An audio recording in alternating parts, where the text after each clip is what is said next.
Bueno, comenzamos entonces con lo que corresponde a la segunda parte de la unidad número 5, que es circuitos integrados, y vamos a comenzar un poquito viendo lo que corresponde a la parte de respuesta en frecuencia. ¿Sí?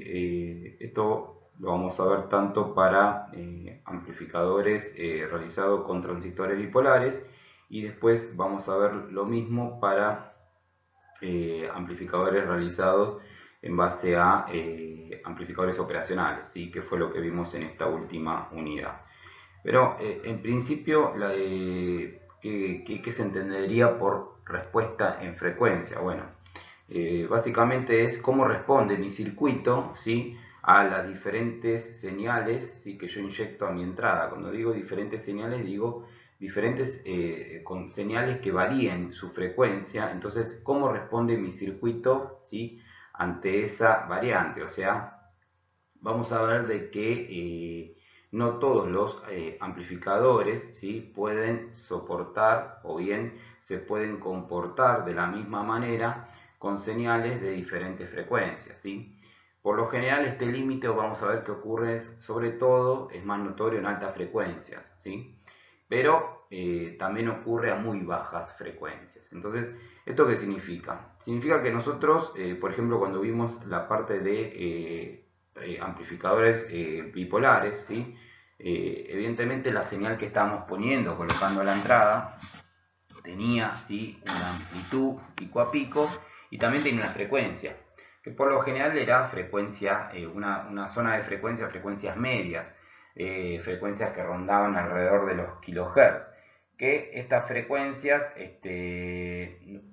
o sea, no generan inconvenientes, o por lo menos permiten minimizar, sobre todo, los efectos, tanto capacitivos, tanto o sea, los efectos capacitivos, me refiero a las capacidades, tanto que uno coloca externamente en el circuito, o bien las capacidades internas, ¿sí?, propias que tienen los dispositivos activos. Cuando hablo de dispositivos activos, bueno, ustedes saben que son los transistores. O sea, nosotros, por ejemplo, cuando vimos transistores bipolares, si bien hicimos un análisis dinámico, no vimos en detalle, ¿sí?, qué era lo que ocurría en la parte, en las junturas, ¿sí? Vimos el efecto que ocurría, pero nunca hablamos de que ahí se formaban capacidades. Bueno, evidentemente en esa zona, ¿sí?, propias del transistor, en este caso, si ya damos ejemplos propios, o sea, transistores bipolares, vamos, esos dispositivos, ¿sí?, entre lo que van a ser sus terminales, ¿sí?, entre emisor y base, entre colector y emisor, y tanto entre base y colector, ¿sí?, existen capacidades internas, ¿sí? Esas capacidades, junto con, que obviamente que nosotros no las vemos, porque son internas propias que se forman en una juntura. Pero esas capacidades, junto con las capacidades que nosotros colocamos externamente, ¿sí?, no responden para todas las frecuencias de igual manera, ¿sí? Esto es lo que hace que los transistores se vean limitados, ¿sí?, a trabajar con ciertas señales de frecuencias determinadas. Nosotros, volviendo, al principio nosotros cuando trabajábamos los circuitos, los hacíamos con frecuencias que son las llamadas frecuencias medias, ¿sí? Trabajamos con frecuencias del orden de los kilohertz, ¿sí? No sé, pues nosotros siempre trabajamos con frecuencias de 1 kHz, 5 kHz, 10 kHz, 20 kHz, y no superábamos esas frecuencias.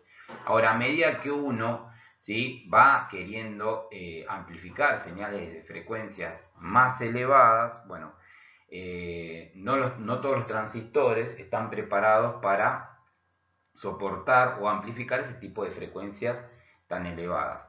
Entonces, existe un rango de frecuencias, ¿sí? Y eso es lo que vamos a comenzar a ver ahora.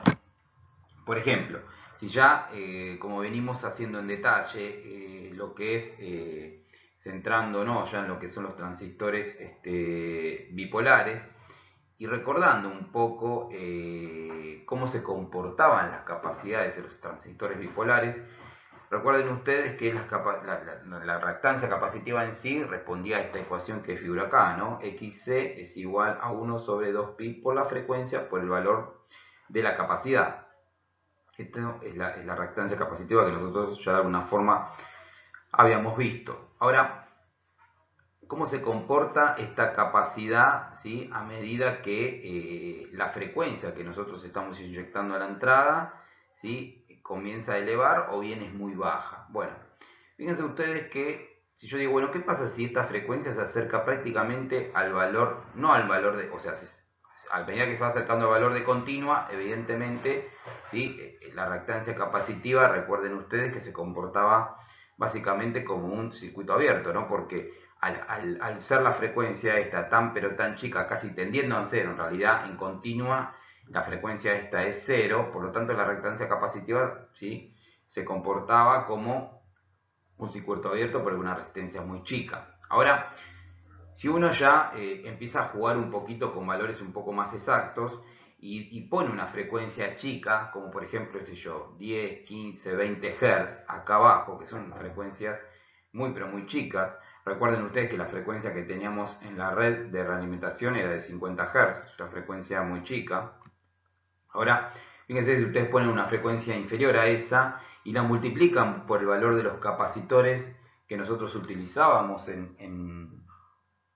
¿cómo se llama?, en los circuitos amplificadores, recuerden que eran capacidades que estaban alrededor del microfaradio, van a ver de que va a terminar siendo, esta reactancia capacitiva no termina siendo un circuito abierto, sino que va a tener un valor, ¿sí?, de resistencia elevado.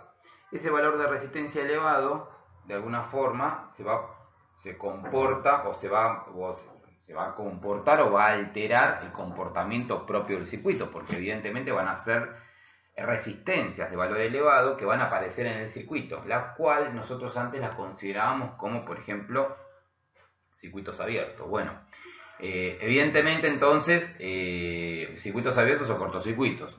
Todo depende del análisis que hagamos.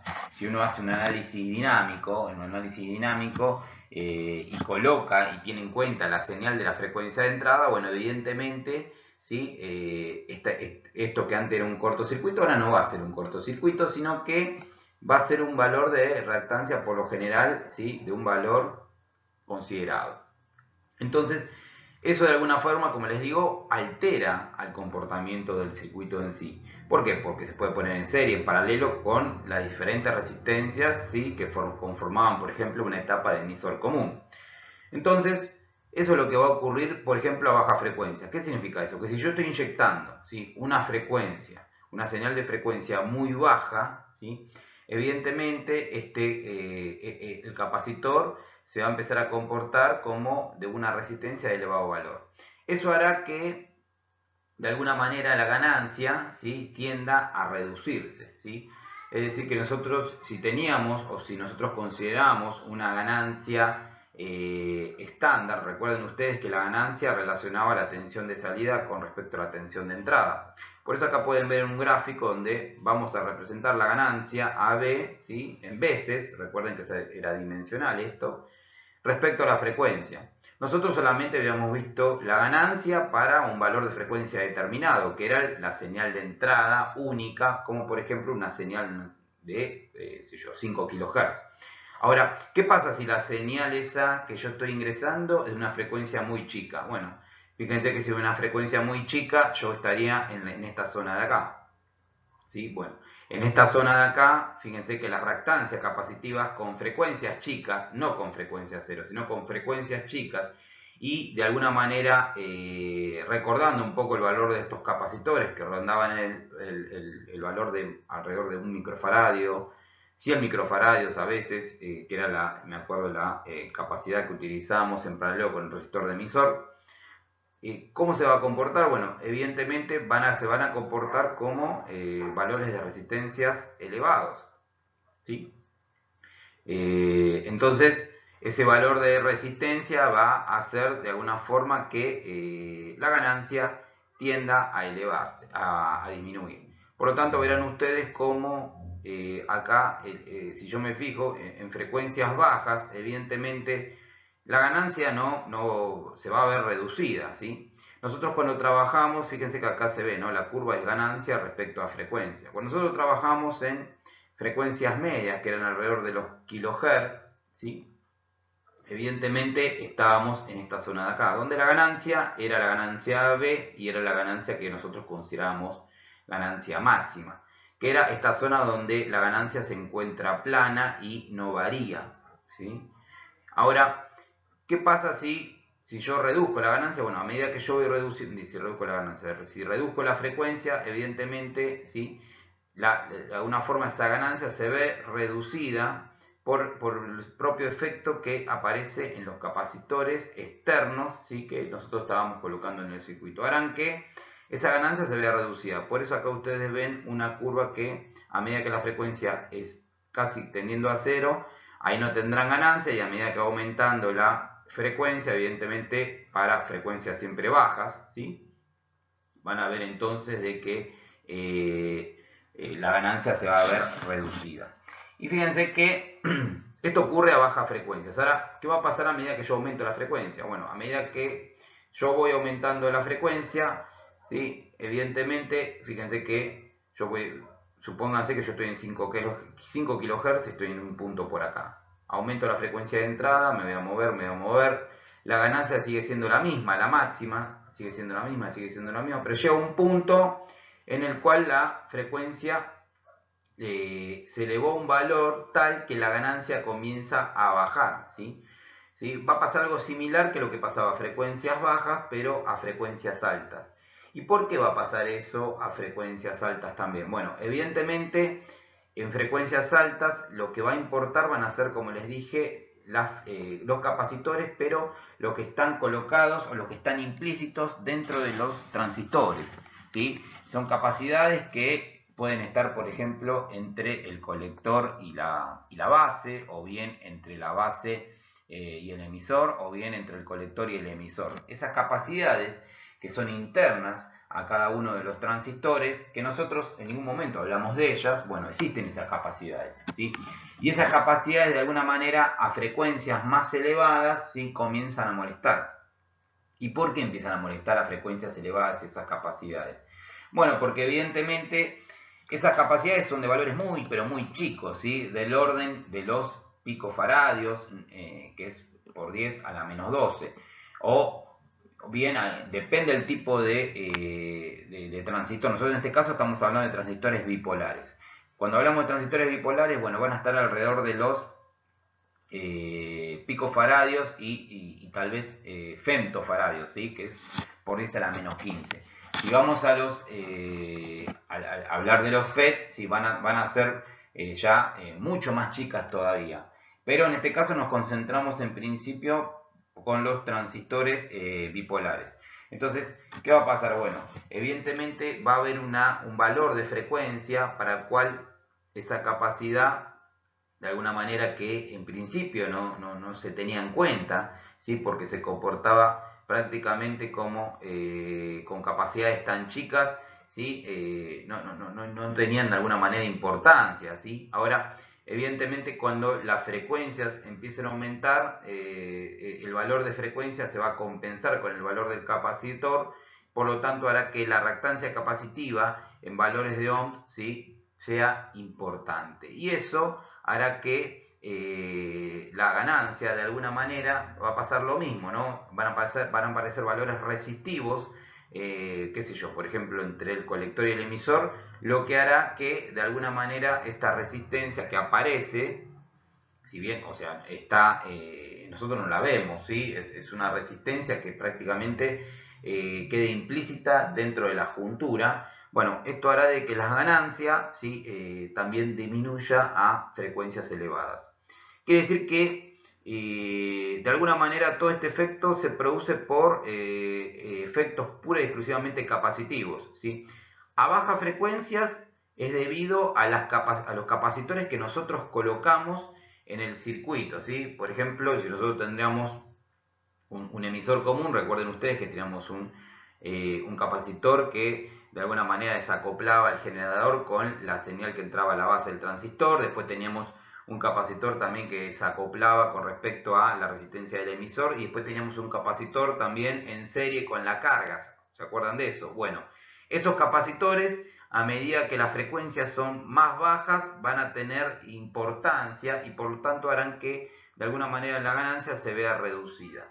Ahora, cuando yo me voy a frecuencias altas, ¿sí?, esos capacitores no van a tener importancia, ¿sí?, prácticamente no van a implicar, pero sí lo que va a empezar a pesar van a ser los capacitores internos propios que van a estar en el transistor, que nosotros no los vemos, no los colocamos nosotros, sino que están implícitos y se generan en las junturas y aparecen evidentemente a frecuencias que son elevadas. Ahí es donde donde se puede notar o tienen importancia, ¿sí? Por eso es importante, ¿sí?, que a frecuencias bajas la reducción de la ganancia, ¿sí?, es debida pura y exclusivamente a los capacitores que nosotros colocamos en una etapa amplificadora. En cambio, a frecuencias altas, lo que empieza a tener, o lo que empieza, la reducción de la ganancia, se debe exclusivamente a los capacitores internos que aparecen en la pastilla en sí, en los transistores, entre la juntura de los transistores, ¿sí?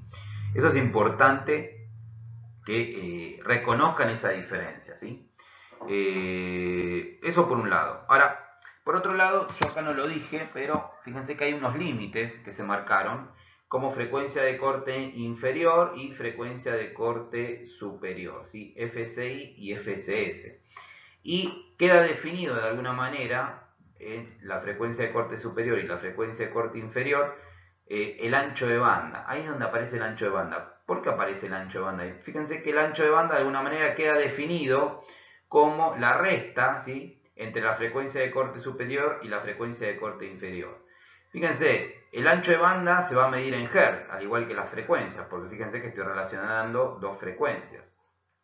Pero lo interesante es que el ancho de banda queda definido, ¿sí?, como les dije, entre la frecuencia de corte superior y la frecuencia de corte inferior. ¿Y quién define la frecuencia de corte inferior y superior? Bueno, evidentemente estas dos frecuencias quedan determinadas con, fíjense, cuando yo voy a tener la ganancia máxima a frecuencias medias, ¿sí? Ahora, cuando esa ganancia máxima cae al 70,7%, por eso figura 0,707, del valor de la ganancia máxima, o sea, si ustedes multiplican el valor de la ganancia máxima por 0,707, por ejemplo, si ustedes tienen una ganancia en veces, para ser fácil, de 10 veces, ¿sí?, cuando esta ganancia cae a 7,07 veces, ahí es donde tienen de alguna manera el 70% de esa ganancia. Bueno, para ese valor se define la frecuencia de corte inferior y la frecuencia de corte superior. Y ustedes me dirán, y bueno, ¿y por qué al 70,7% del valor de la ganancia máxima se define la frecuencia de corte inferior y la frecuencia de corte superior? Bueno, porque al 70,7% de la ganancia queda representado el 50%, eso es importante, el 50% de la potencia sobre mi carga, ¿sí? Esto significa que en la ganancia máxima yo voy a tener sobre mi carga el 100% de potencia. En cambio, en una ganancia de el 70,7% voy a tener exactamente la mitad de la potencia sobre mi carga, ¿sí? Entonces, esas son las consideraciones que se tienen en cuenta para poder definir el ancho de banda, ¿sí? El ancho de banda queda definido entonces cuando yo voy a tener entre mínimo, o sea, fíjense que el ancho de banda queda definido como la frecuencia de corte superior menos la frecuencia de corte inferior, donde la frecuencia de corte superior e inferior, ¿sí?, se calculan específicamente para el 50% de la potencia sobre mi carga. Esto que yo les dije ahora lo vamos a ver ahora en tu ratito, lo vamos a ver y ahí va a quedar demostrado por qué cuando yo trabajo con el 70,7% de la ganancia máxima, voy a tener la mitad de la potencia en mi carga, ¿sí? En principio, quédense con estas definiciones en sí del ancho de banda, que es la frecuencia de corte superior menos la frecuencia de corte inferior. Quédense con lo otro importante, que a baja frecuencia, de alguna manera, el efecto de la reducción de la ganancia se ve o aparece pura y exclusivamente por el comportamiento de los capacitores, ¿sí? Pero que yo coloco en un circuito amplificador, o sea, los capacitores que yo estoy colocando, los capacitores de desacople. Mientras que a frecuencias altas, esta reducción de la ganancia se ve o aparece pura y exclusivamente por las capacidades parásitas que aparecen entre las junturas, en este caso, de un transistor bipolar. Entonces, esas son las cosas importantes. Por otro lado, lo de la frecuencia de corte inferior y frecuencia de corte superior, ¿sí? Que queda definida cuando la ganancia cae al 70,7% de la ganancia máxima, lo que significa que voy a tener sobre mi carga la mitad de la potencia, ¿sí? Esas son las cosas importantes. Por otro lado, acá también puse algunas aclaraciones. Fíjense, LF de frecuencias bajas llegan aproximadamente de 0 a 300 kHz, ¿sí? Después frecuencias medias, que son de entre 300 kHz y 3 MHz, y lo que son frecuencias altas o altas frecuencias acá, donde se define de 3 a 30 MHz. Ustedes me dirán, bueno, ¿y cuáles son o cómo queda definido el rango de frecuencias de trabajo, por ejemplo, para el caso de los transistores bipolares? Bueno, todo depende del tipo de transistor. Nosotros habíamos visto algo de eso cuando vimos la parte de, vimos algunos transistores en las hojas de datos, ¿sí? Queda especificado, existen transistores que se utilizan específicamente para frecuencias altas o bien frecuencias medias. Hay otros, los de, por ejemplo, los que son de propósitos generales, que son los que utilizábamos nosotros, por lo general, ¿sí? Quedan definidos como de baja frecuencia, de 0 a 300 kHz. Ahora, ¿qué es lo que ocurre? Bueno, a medida que uno trabaja con transistores que evidentemente tienen que amplificar señales de frecuencias más altas, esta banda que ustedes ven acá se corre, se va corriendo, ¿sí? Esta banda, por lo general, el ancho de banda de los transistores, a medida que yo me voy corriendo en frecuencia, a medida que voy aumentando la frecuencia, esta banda por lo general se va corriendo. Y tengan en cuenta que el ancho de banda también, a medida que el ancho de banda es más elevado, significa que ese transistor tiene la capacidad de poder trabajar con un rango de frecuencias más extenso, ¿sí? A medida que el ancho de banda va creciendo, significa que el transistor tiene capacidad, lo repito, de trabajar con un rango de frecuencias más grande. Eso hace que, lógicamente, el transistor sea más caro, ¿sí? Bueno, eso es en principio. Entonces nos vamos quedando con estos primeros conceptos de respuesta en frecuencia, y en este caso con la respuesta en frecuencia para los transistores bipolares. Ahora vamos a seguir un poquito donde vamos a demostrar por qué este 70,7% de la ganancia máxima representa, ¿sí?, la mitad de la potencia sobre mi carga.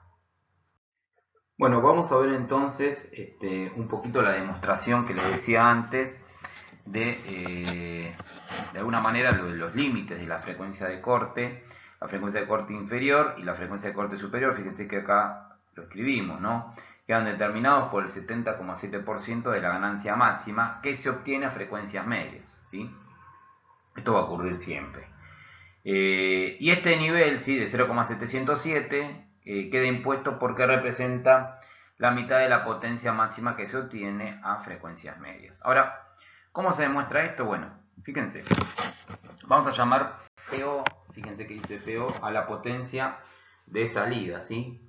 La potencia que uno podría tener sobre la carga en principio a frecuencias medias, o sea, esa de alguna forma, en este caso estaríamos en frecuencias medias y estoy hablando sobre la potencia sobre mi carga. Podríamos decir o podríamos pensar que en condiciones ideales tendríamos el 100% de la potencia sobre mi carga, ¿sí? Ahora, ¿eso cómo queda definido? Y bueno, la potencia ustedes saben que se define como la tensión al cuadrado, ¿sí?, dividido el valor de la resistencia. En este caso yo puse Z para ser un poco más genéricos, donde Z representaría la impedancia de carga. Saben ustedes que la impedancia de carga está formada por una parte resistiva, que sería propiamente la resistencia, y bueno, y una parte reactiva, que la parte reactiva puede ser si puede tener componente reactiva e inductiva, ¿sí? Estaremos hablando de una XL, ¿sí?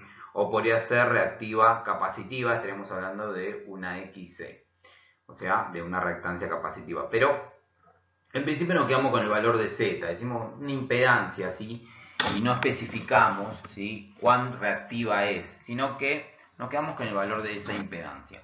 Ahora, fíjense que yo le puse el módulo a la tensión. La podría haber puesto, podría haber evitado ponerla al módulo. ¿Por qué la puse el módulo? Simplemente porque supónganse que ustedes tengan una etapa de emisor común, saben que la tensión de salida con respecto a la entrada, ¿sí?, se va a invertir. Entonces, para de alguna manera trabajar con una sola, con un solo valor de signo, sí, simplemente lo pongo en módulo. Podría haber evitado colocarlo en módulo, simplemente por eso. Entonces, en principio nosotros sabemos que la potencia, ¿sí?, entonces, sobre mi carga, la potencia de salida sobre mi carga, para el caso de que esté trabajando con una señal a frecuencias medias, va a quedar definida por la tensión de salida que tenga sobre la carga al cuadrado sobre la impedancia. Ahora, por otro lado, nosotros sabemos que en sí la tensión de salida queda representada, ¿sí?, o de alguna forma va a ser igual a la ganancia, ¿sí?, de tensión que va a tener la etapa por la tensión de entrada. Bueno, esto lo vimos cuando vimos transistores, ¿no? Cuando vimos bipolares. Vimos que cómo quedaba representada la ganancia. ¿Se acuerdan que calculábamos la tensión de salida BO? Y de alguna manera lo calculamos sabiendo el valor de la ganancia por el valor de la tensión de entrada. Y si ustedes reemplazan, fíjense que si reemplazan la tensión BO, si donde decía BO directamente ponen el valor de la ganancia de tensión por la tensión de entrada, van a llegar a esta ecuación. Y van a decir que sobre su carga, ¿sí?, la potencia va a ser igual al módulo, en este caso, de AB por la ganancia de tensión sería por la tensión de entrada en módulo, todo eso elevado al cuadrado dividido la propia impedancia de carga, ¿sí? Y esto, como les digo acá, es la potencia máxima de salida a frecuencias medias. Ahora, vamos a centrarnos un poquito a ver qué es lo que ocurre a las frecuencias de corte inferior y a las frecuencias de corte superior, ¿sí? A la frecuencia de corte inferior y a la frecuencia de corte superior, ahí no estamos hablando más de AB como la ganancia máxima, sino que vamos a hablar de esa AB multiplicado por el 0,707, que fue lo que dijimos antes, ¿sí? Quiere decir que si ahora nosotros hablamos, ¿sí?, de qué ocurriría a las frecuencias de corte, tanto con frecuencia de corte inferior o frecuencia de corte superior, vamos a llamar entonces, en vez de llamar potencia de salida sobre mi carga, la llamo PC, que de alguna manera sería potencia a la frecuencia de corte. O sea, sería la misma potencia sobre mi carga, pero le agregué este subíndice C como diciendo que es la potencia a las frecuencias de corte. Entonces, en principio, a las frecuencias de corte, ¿sí?, ¿qué va a hacer? Y bueno, evidentemente también va a ser, esta potencia va a ser la tensión que voy a tener sobre mi carga, ¿sí?, la tensión que voy a tener sobre mi carga al cuadrado dividido la propia impedancia de carga. Pero acá lo que cambia es lo siguiente, que es BO, ¿sí?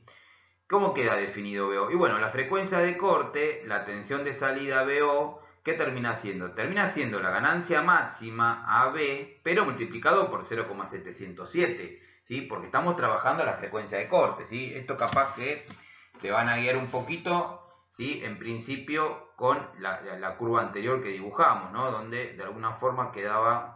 ¿sí? Era una cosa así. Recuerden que teníamos los dos ejes así. Acá teníamos la ganancia AB, ¿sí?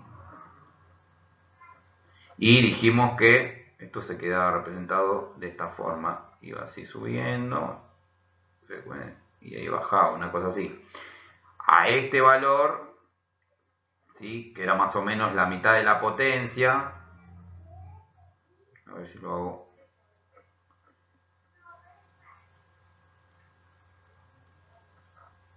Recuerden que habíamos dicho que a este valor se definía más o menos la frecuencia de corte inferior y frecuencia de corte superior.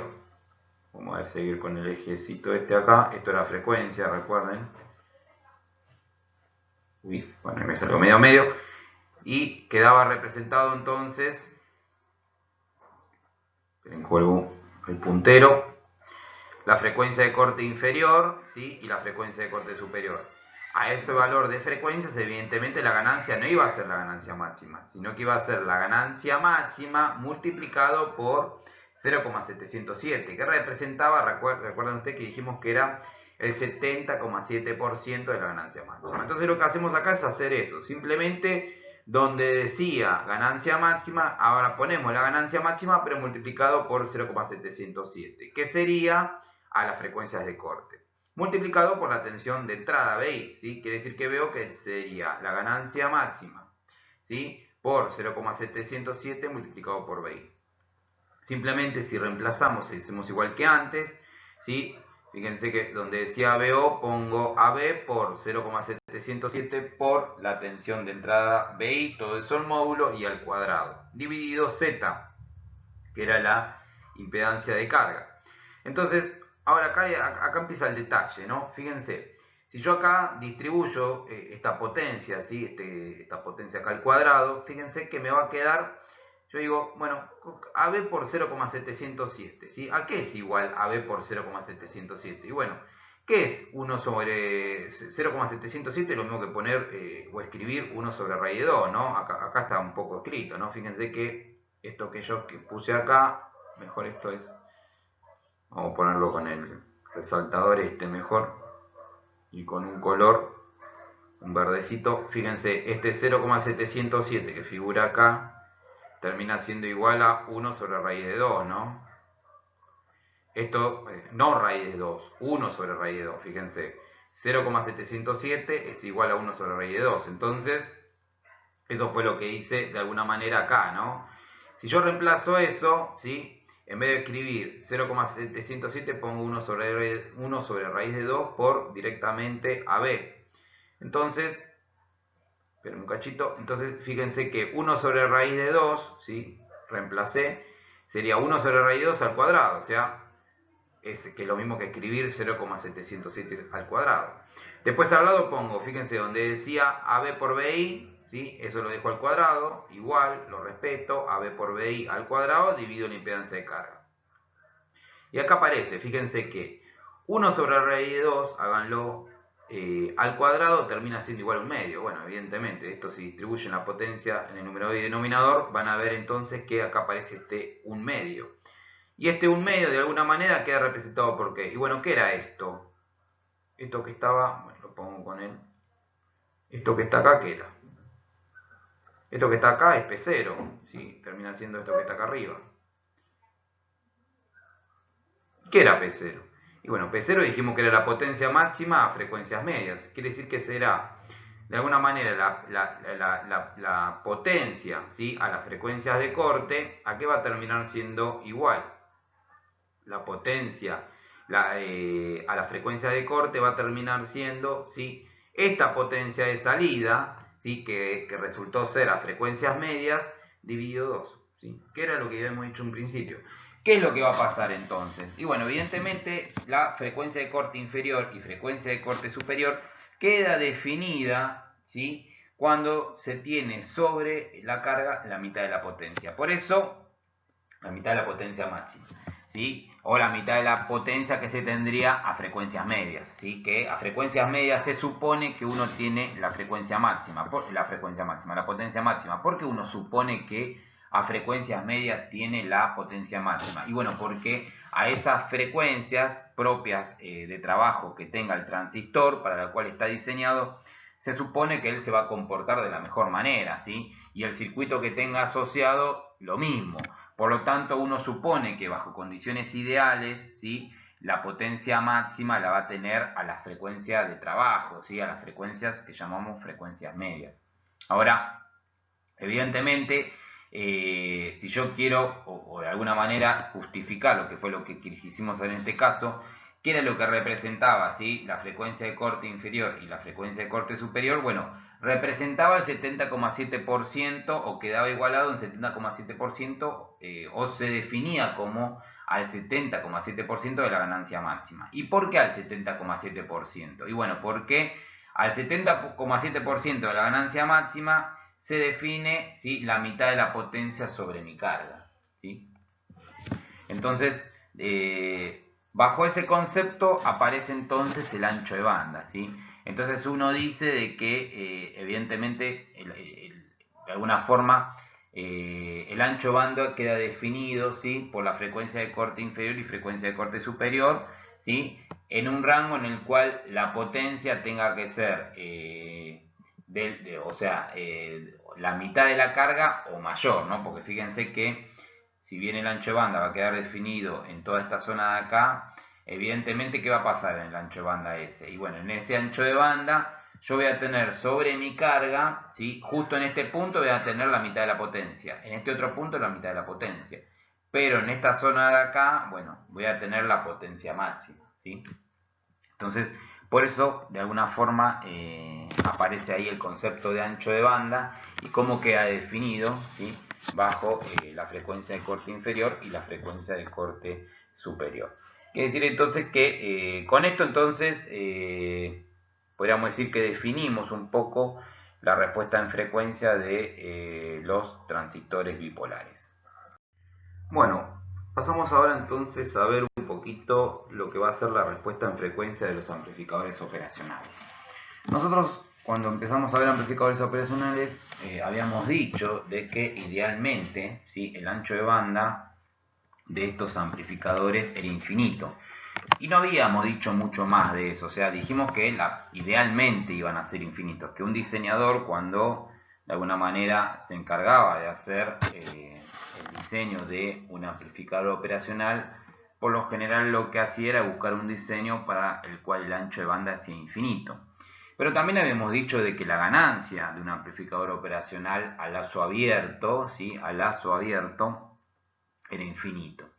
Y lo que dijimos también, y lo dejamos ahí medio colgado, fue de que de alguna manera había una relación de compromiso entre lo que era el ancho de banda con respecto a la ganancia, siempre ganancia a lazo abierto.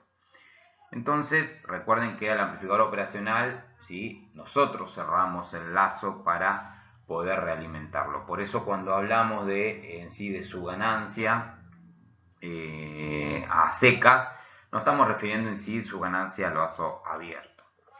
Es decir, entonces, de que esta relación de compromiso, como les digo, entre la ganancia al lazo abierto con respecto a la frecuencia, ¿qué significa? Bueno, significa de que evidentemente no pueden ser los dos infinitos, ¿sí?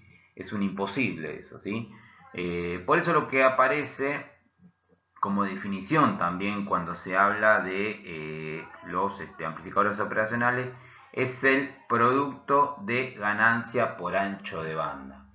¿Y qué significa producto de ganancia por ancho de banda? Bueno, justamente eso, es el producto entre la ganancia a lazo abierto del amplificador operacional multiplicado por su frecuencia, ¿sí? Entonces, ¿y cómo es eso? Que queda definido por, de alguna manera, la ganancia a lazo abierto por su ancho de banda, ¿sí? ¿Cómo es eso? Y bueno, ¿en qué se va a medir? Bueno, evidentemente, recuerden ustedes que la ganancia es adimensional. Y si yo estoy multiplicando una ganancia por una frecuencia, evidentemente esto se va a tener que medir, el producto ganancia por ancho de banda se va a tener que medir en Hertz, ¿sí? Quiere decir que el que coloca las unidades ahí termina siendo el ancho de banda, ¿sí? Eso por un lado.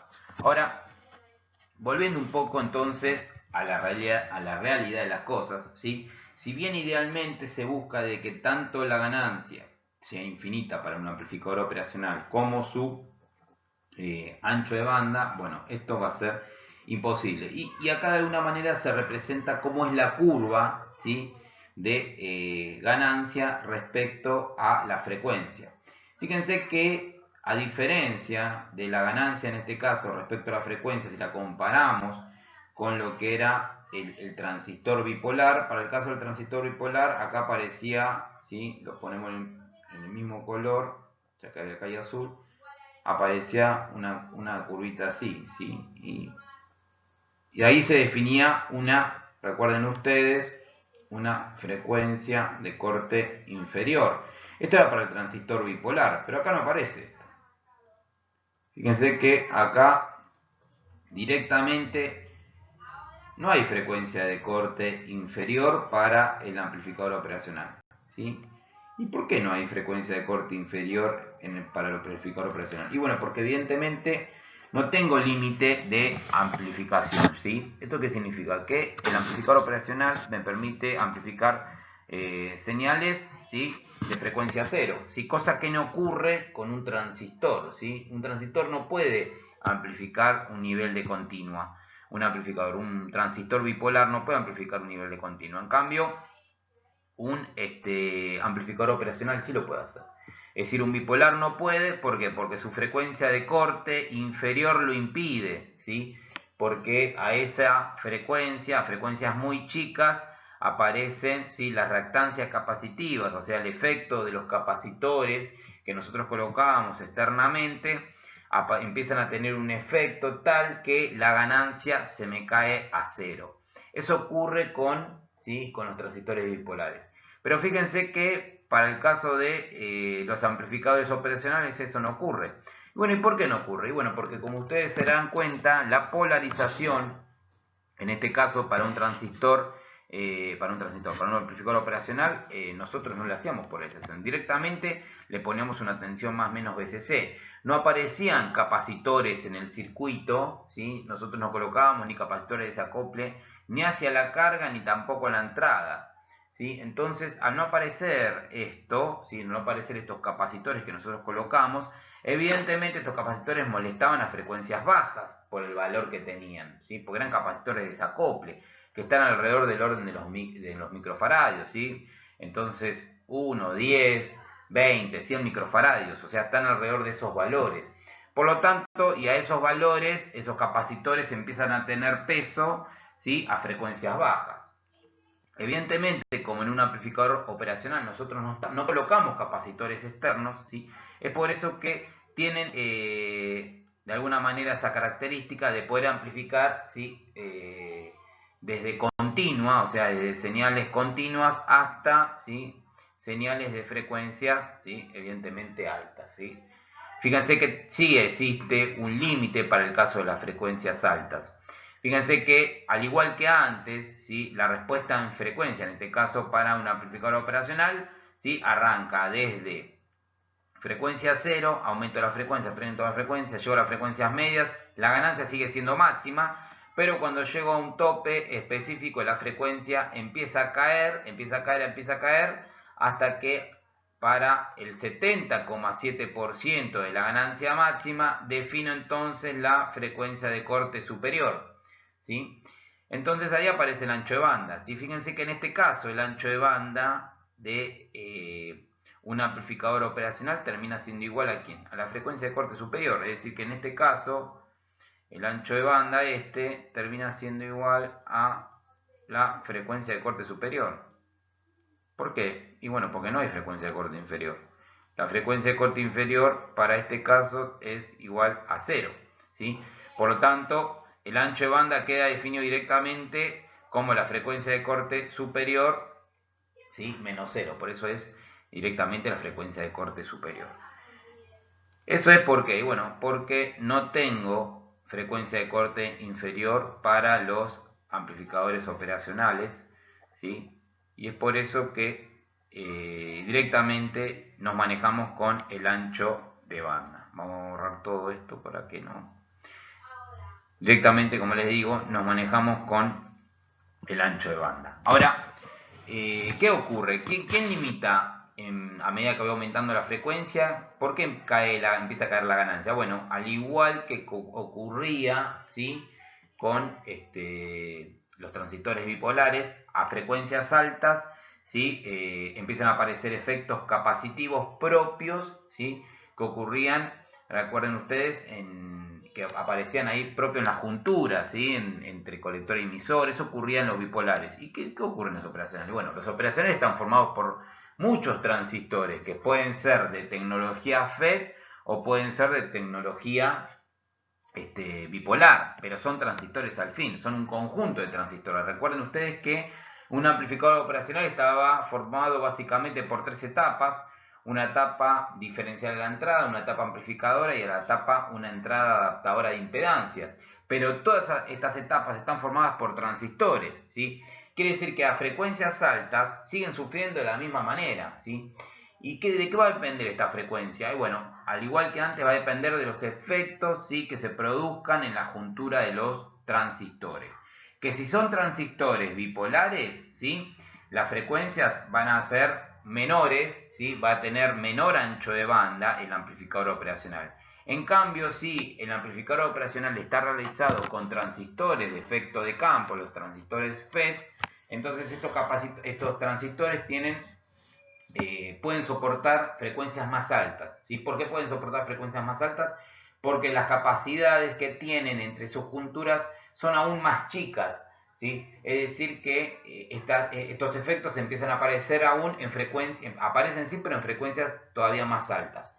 Es decir que cuando ustedes vean que tengan un amplificador operacional, ¿sí?, realizado con tecnología bipolar, o sea, con transistores bipolares, verán que su frecuencia o su ancho de banda es inferior, ¿sí?, a un amplificador operacional que esté realizado con transistores de efecto de campo, ¿sí?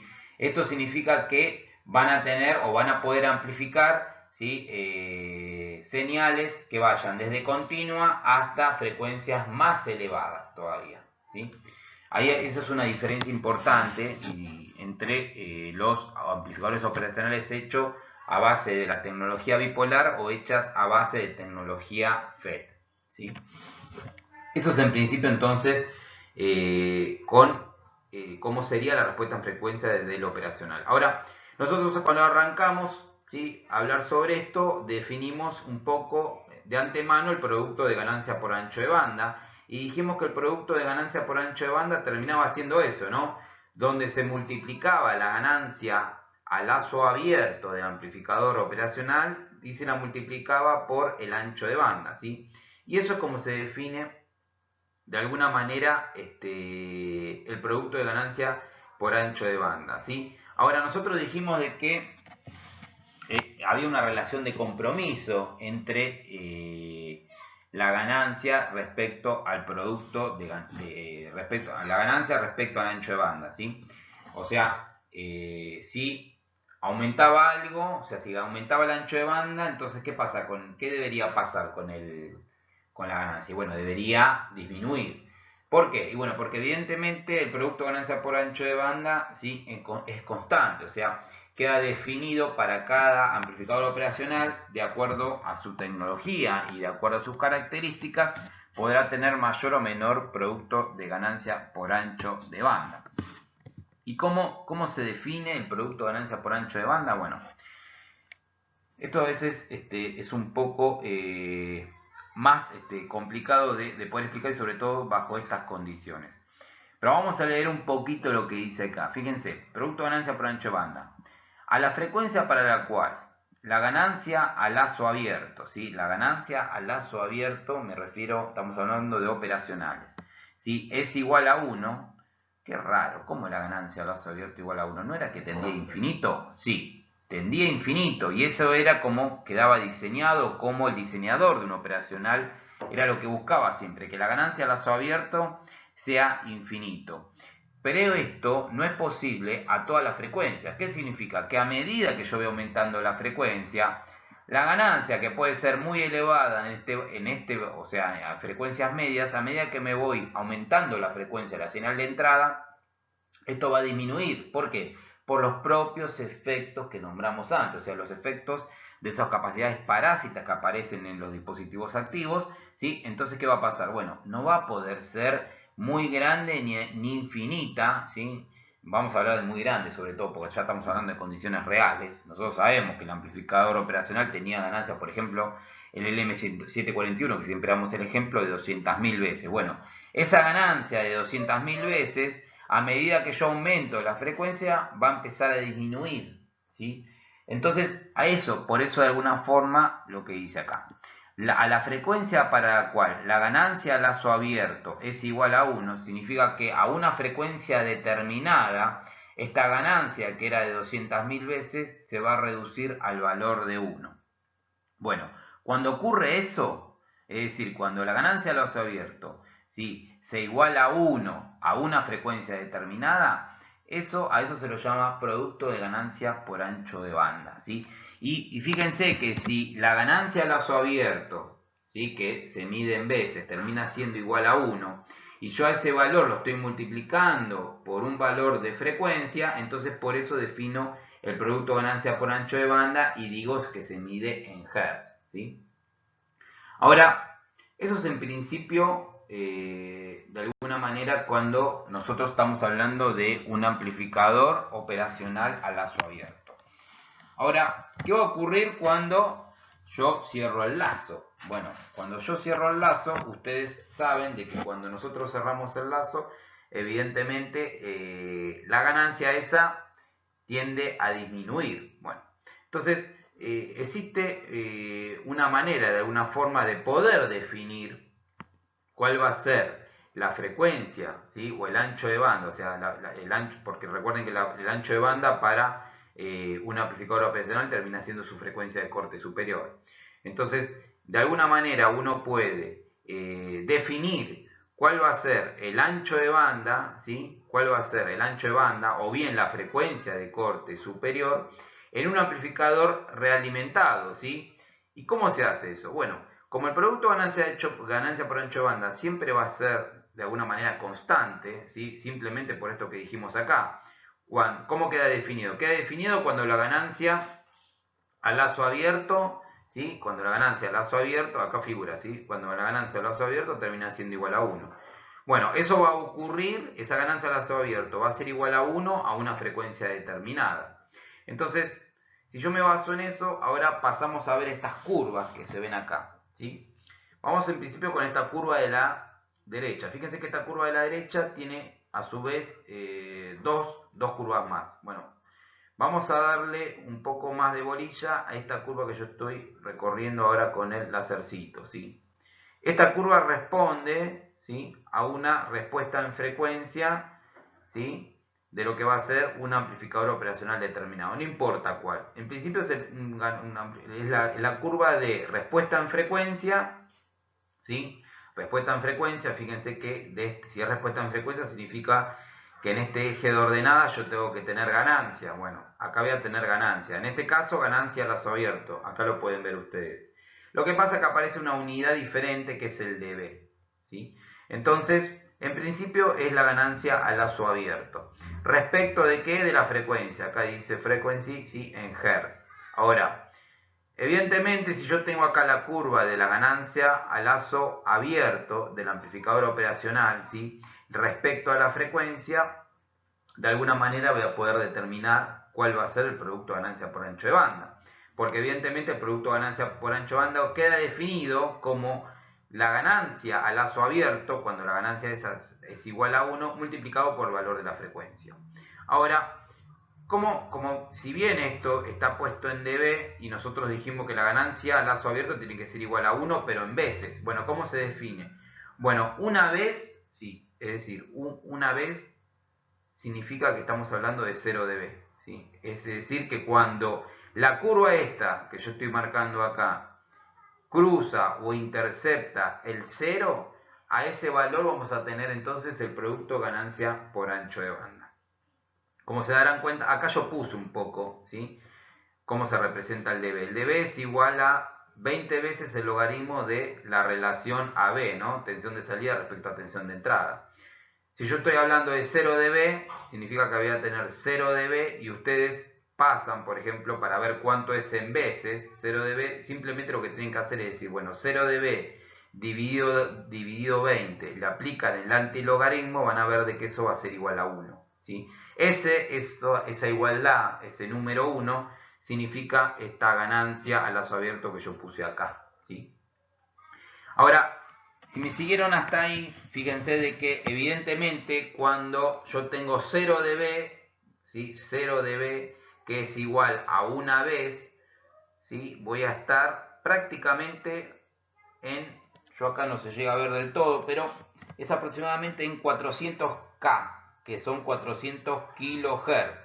Eso significa que en este caso, de ejemplo, el producto de ganancia por ancho de banda para este amplificador operacional determinado que tengo acá, que no importa el código, pero su producto ganancia por ancho de banda ronda los 400 kHz. Quiere decir que este GBP que ustedes ven acá sería igual a 400 kHz. ¿Y para qué me sirve eso? Bueno, como ese valor es constante, ¿sí? Esos 400 kHz son constantes, y yo sé que es el valor del producto ganancia por ancho de banda, yo lo que puedo decir es calcular, ¿sí? Cuál va a ser, de alguna manera, ¿sí? Ya sea la frecuencia de corte superior o cuál va a ser la ganancia, ¿sí? Fíjense que si yo igualo este producto ganancia por ancho de banda a los 400 kHz que tengo acá, puedo definir de alguna manera o puedo calcular cuál va a ser la ganancia o bien la frecuencia de corte superior cuando yo realimento, ¿sí?, al amplificador, que era un poquito lo que dijimos antes. ¿Qué pasa cuando nosotros realimentamos a un amplificador operacional? Bueno, su ganancia disminuye. Su ganancia va a disminuir. Lo que pasa es que, evidentemente, lo que siempre se va a mantener constante va a ser el producto de ganancia por ancho de banda, porque queda definido con el amplificador a lazo abierto, de alguna manera, con la ganancia a lazo abierto. Entonces, fíjense, si ustedes ven el amplificador, por ejemplo, a lazo abierto, saben que va a quedar definido, ¿sí? El producto de ganancia por ancho de banda va a quedar definido por esa ganancia a lazo abierto, que termina siendo igual a 1, por lo que dijimos, multiplicado por la frecuencia, ¿sí? En este caso, ¿cuál es? Y bueno, es 400 kHz, porque es 0 dB, que equivale a una vez, y esto es igual a un 400 kHz. ¿Y esos 400 kHz a qué terminan siendo igual? Terminan siendo igual a la ganancia a lazo cerrado A por la frecuencia de corte superior. Y fíjense una cosa, y si yo igualo, digo, en este caso, para este caso particular, yo digo, bueno, esto que está acá lo igualo a 400 kHz, porque es el caso de este amplificador operacional, ¿sí? Lo igualo a 400 kHz, ¿sí? Esto va a ser, pongo 400K directamente porque escribir con el mouse se me complica. Esto es 400 kHz, bueno, lo pongo Hz para que no se confundan ustedes tampoco y quede ya determinada cuál es la unidad del producto ganancia por ancho de banda. Si yo digo que la ganancia, digo que el producto de ganancia por ancho de banda es igual a 400 kHz, ¿sí? Entonces digo, bueno, ahora cierro el lazo, ¿sí? Si yo cierro el lazo, ¿qué ocurre? ¿Qué tiene que ocurrir? Bueno, evidentemente nosotros sabemos de que al cerrar el lazo la ganancia disminuye, ¿sí? Evidentemente disminuye, pero fíjense que también queda igualada a la ganancia de lazo cerrado por la frecuencia de corte superior. ¿Y cómo se obtiene esto de alguna manera? Y bueno, uno puede de alguna manera determinar, ¿sí?, haciendo una intercepción básicamente entre lo que va a ser el valor de la ganancia, ¿sí?, a lazo cerrado con la recta dependiente negativa de la curva de lazo abierto. Esto es medio confuso, pero fíjense, esto responde así. Esta curva ya la vimos, que responde, dijimos, a la respuesta en frecuencia para un amplificador determinado a lazo abierto, que dijimos que es esta curva. No le demos bolilla a esta otra porque esto de alguna manera lo que es, me define de alguna forma la fase, ¿sí?, que se calculan otras cosas como ser el margen de fase para ver cuándo puede ser estable o pasa a ser inestable un amplificador operacional, pero no es lo que buscamos ahora. Ahora lo que buscamos es ver la respuesta en frecuencia. Entonces por eso solamente nos quedamos con esta curvita que está acá. Si de alguna manera nosotros podemos generar una intercepción entre esta curva a lazo abierto, ¿sí?, con respecto a esta curva a lazo cerrado, esta curva responde a la misma ganancia del mismo amplificador, pero al lazo cerrado, acá lo pueden ver. Y también está representado en dB. Entonces nosotros podemos calcular de alguna manera, ¿sí?, con estas dos curvas, cuál puede llegar a ser, ¿sí?, ya sea la ganancia o bien la frecuencia de corte superior, es decir, el ancho de banda, para el caso que amerita, en este caso, que sería en base, teniendo en cuenta siempre que el producto ganancia por ancho de banda es constante. ¿Por qué es constante? Bueno, porque fíjense que si estos 400 kHz son constantes, evidentemente si yo aumento la frecuencia tiene que disminuir la ganancia. Y el caso contrario también se tiene que cumplir. Si yo quiero aumentar la frecuencia de trabajo, evidentemente tiene que disminuir la ganancia, ¿sí? Entonces, fíjense, si 400 kHz es el producto ganancia por ancho de banda, evidentemente eso responde a ¿qué ganancia? Y responde a ganancia 1, que es 0 dB, que era lo que teníamos acá. Fíjense que si yo acá me paro en 400 kHz, Esto es 100 kHz.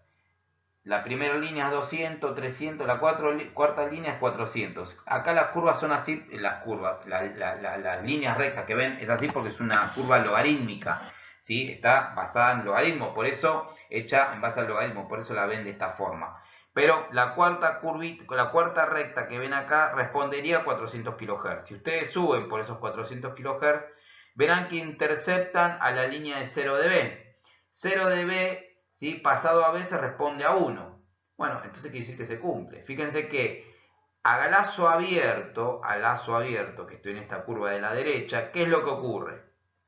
Al lazo abierto yo sé que aproximadamente 400 kHz tengo 0 dB, que equivale a una vez. Ahora, si cierro el lazo, tengo que pasar a analizar esta otra curva. Y vamos a ver si concuerdan. Bueno, en principio vamos con el valor más fácil, que es 400 kHz, que es, ¿sí?, básicamente el producto de ganancia por ancho de banda. A 400 kHz yo sé que tiene que ser igual a una vez, es decir, 0 dB. Y fíjense que si yo subo por 400 kHz, ¿sí?, aproximadamente voy a tener 0 dB, que equivale a una vez.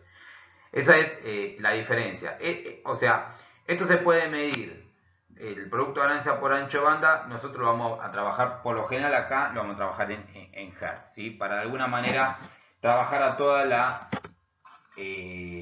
algo decir, para manejar un solo tipo de unidad, no vamos a trabajar con otra unidad. Ahora, fíjense que si yo digo, bueno, ¿qué tiene que pasar aproximadamente para hacer un valor redondo? A ver, a 1 kHz. Fíjense que a 1 kHz, ¿sí?, al lazo abierto, a 1 kHz al lazo abierto, ¿sí?, a 1 kHz al lazo abierto, evidentemente la ganancia tiene que aumentar. ¿Por qué tiene que aumentar?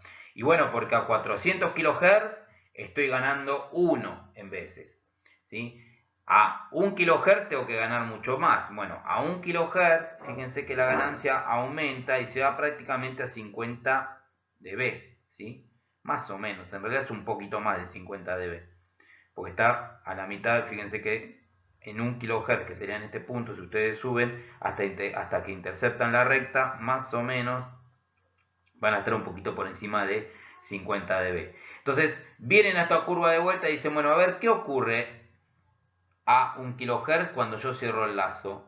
Y bueno, cuando yo cierro el lazo, evidentemente, ¿sí?, si ustedes suben a 1 kHz, prácticamente también van a tener un poquito más de 50 dB. Entonces fíjense que de esa manera se cumple, ¿sí?, que el producto ganancia por ancho de banda siempre va a ser constante. Y se calcula en base a la ganancia al lazo abierto, ¿sí? Se calcula en base a esta curva. Lo que pasa es que ustedes pueden tener una aproximación de qué es lo que va a ocurrir, que eso es lo interesante, a lazo cerrado, porque recuerden ustedes que cuando trabajamos con amplificadores operacionales, ¿sí?, cuando cerramos el lazo, de alguna manera solo dependemos, nuestra ganancia solamente depende de la realimentación.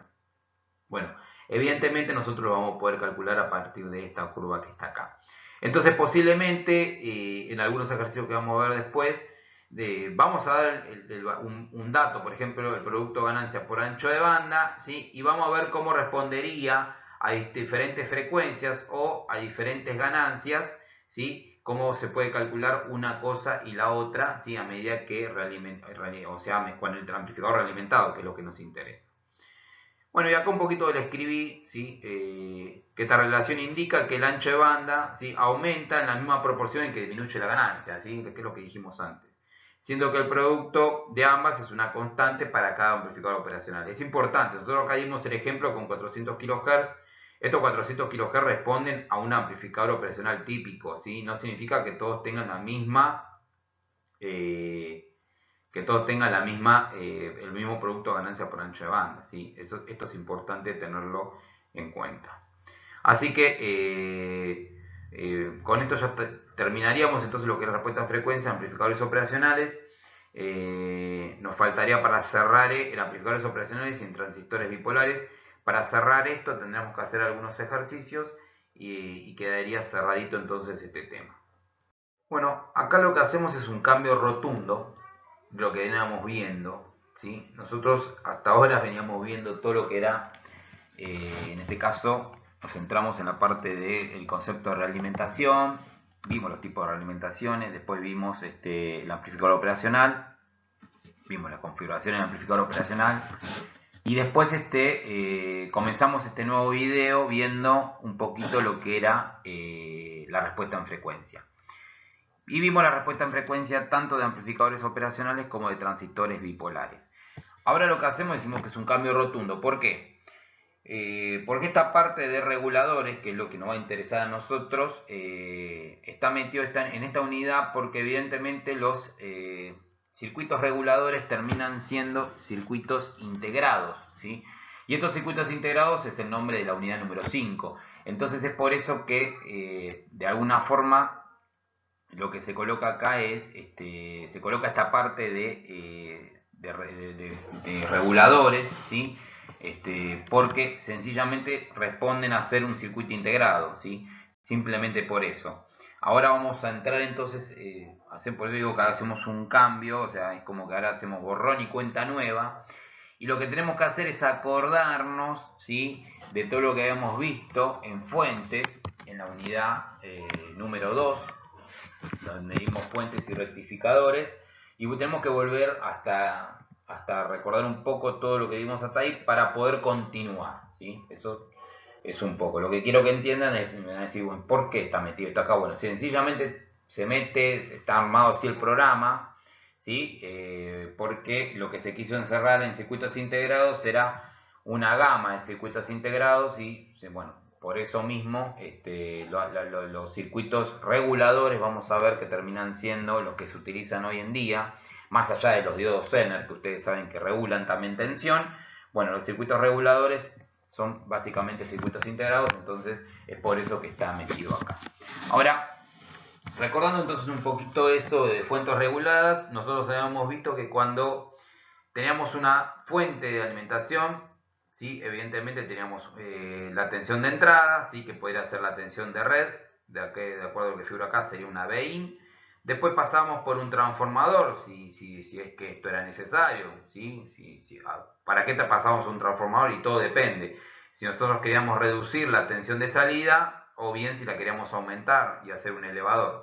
Por lo general nosotros en electrónica trabajamos siempre con reductores, con transformadores que reducían los niveles de tensión, sencillamente porque trabajamos con tensiones más chicas.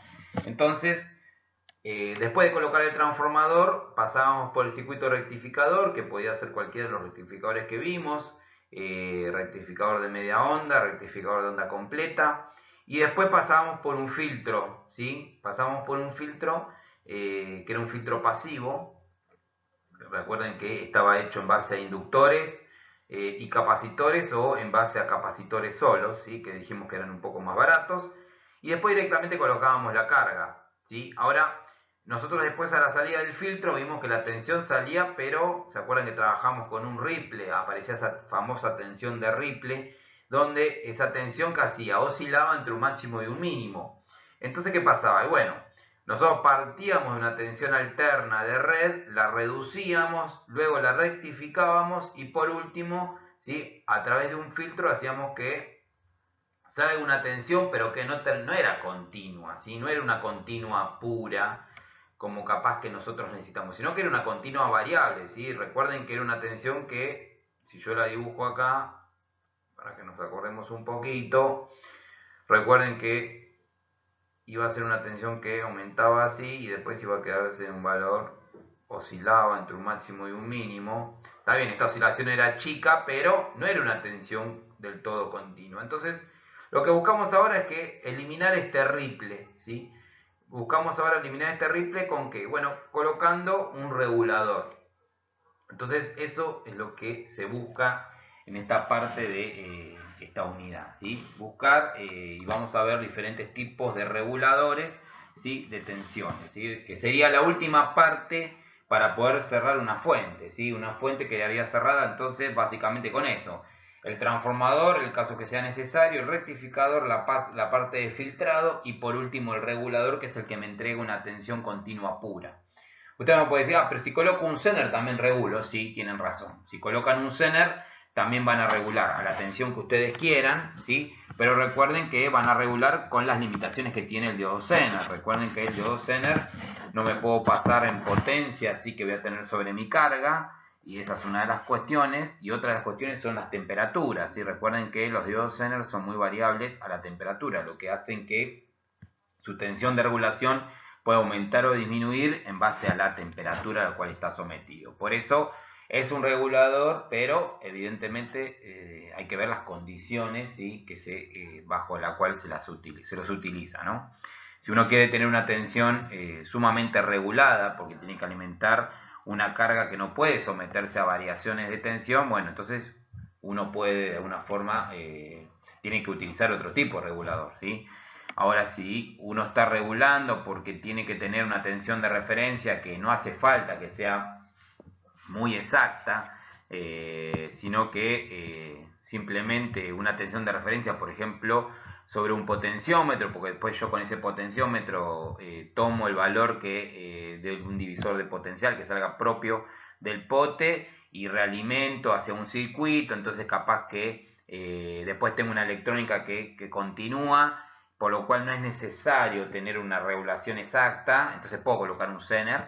Ahora, si yo necesito tener una tensión constante, que no regule, que no varíe por cuestiones ambientales o porque necesito que de alguna forma tener una potencia determinada sobre mi carga, bueno, voy a tener que elegir otro tipo de regulador. Por eso vemos estos tipos de reguladores ahora. Ahora, con respecto a las fuentes en sí, si uno habla ya de una fuente ya terminada, ¿sí? Una fuente, un dispositivo final como fuente, vamos a ver que en base a la calidad de la fuente de alimentación se pueden especificar dos características muy esenciales, que son la regulación de carga y la regulación de red, ¿sí? Estas simplemente son definiciones.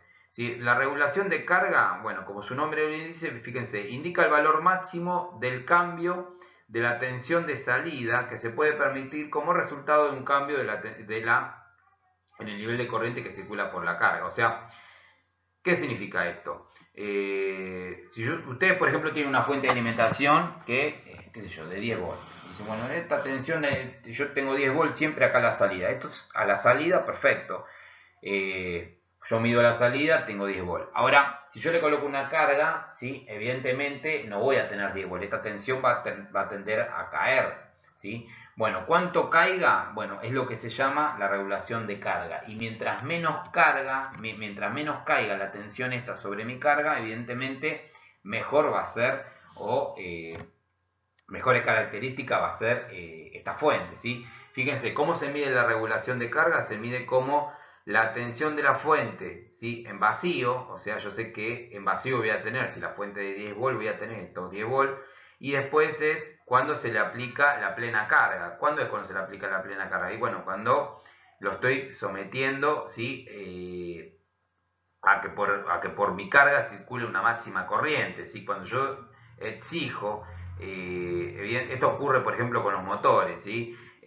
Cuando yo tengo una fuente sobre un motor, ¿sí? Evidentemente, y cuando al motor lo estoy exigiendo es cuando empiezan a aparecer, ¿cuándo exijo un motor? Y bueno, cuando mi carga sobre el motor es pesada, háganse de cuenta que ustedes están aplastando algo con un motor, ¿sí?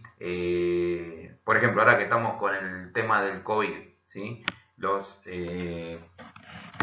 respiradores, estos artificiales, no artificiales, sino estos respiradores que no son respiradores en sí, sino que son un motor simplemente que lo que hace es apretar una bolsa ambú, se lo llama así. Ahora, ¿qué va a pasar? Si yo estoy apretando, supongan que yo no tengo una electrónica asociada al motor, sino que directamente tengo la fuente, tengo un motor de continua y directamente tengo la fuente aplicada al motor, ¿sí? Entonces, ¿qué va a pasar? Una cosa va a ser la tensión que yo le estoy entregando al motor, ¿sí? En vacío, o sea, sin que coloque, en este caso, la bolsa ambú que tenga que apretar. Ahora, y en esas condiciones yo mido la tensión, va a ser una tensión linda, una tensión de armadura linda, y las corrientes, voy a tener corrientes que no van a ser elevadas. Ahora, ¿qué va a pasar si yo de alguna manera coloco la carga, o sea, coloco esta bolsa ambú que tengo que apretar con mi motor para generar el aire necesario para que vaya a alimentar a algún paciente? Seguramente, bueno, a medida yo coloco esta bolsa, evidentemente, ¿qué va a pasar? Bueno, la corriente, al estar sometido a una carga, la corriente que va a circular por el motor va a ser mucho más grande, ¿sí? Bueno, esa corriente que va a estar sobre el motor, a su vez, si yo estoy alimentando con una fuente de alimentación, ¿sí? Mi fuente va a sufrir. Bueno, evidentemente, cuánto sufra o sea, cuánto sufra, a medida que más corriente circule por el motor, significa que más corriente le estoy pidiendo a mi fuente. Y si le estoy pidiendo más corriente a mi fuente, seguramente la tensión que tenga sobre la armadura va a tender a disminuir. Bueno, ahí es como se mide la regulación de carga, ¿sí? Por eso de alguna manera le di este ejemplo. Una cosa va a ser medir la tensión que entregue mi fuente en vacío y otra cosa va a ser medir la tensión a plena carga. Entonces, ¿cómo se calcula la regulación de carga? Bueno, la tensión en vacío menos la tensión a plena carga sobre la tensión a plena carga y se nos multiplica por el 100% porque la regulación de carga por lo general se mide en porcentaje. Entonces, ¿qué va a pasar? Y bueno, evidentemente, mientras que estas dos tensiones a plena carga y en vacío sean prácticamente iguales, significa que no va a sufrir, o sea que la fuente se la va a bancar, ¿sí? Entonces, evidentemente va a ser una buena fuente y entonces la regulación de carga va a ser de un valor chico, ¿sí? Ahora, fíjense que a medida que la tensión a plena carga disminuya, evidentemente esta regulación de carga va a ser mayor, ¿no? Entonces, bueno, ahí me voy a dar cuenta de alguna manera la característica de mi fuente, ¿sí? Si es una fuente mejorcita o si es una fuente que evidentemente no es muy buena. Entonces es una manera de poder comparar las características de una fuente de alimentación. Bueno, otro factor para poder medir las características de una fuente, por ejemplo, son la regulación de red. En este caso, la regulación de red, fíjense que queda definida de acuerdo a los niveles máximos y los niveles mínimos que puedo yo tener en mi fuente, pero a la entrada. O sea, antes yo lo que variaba en regulación de carga, lo que variaba era la carga.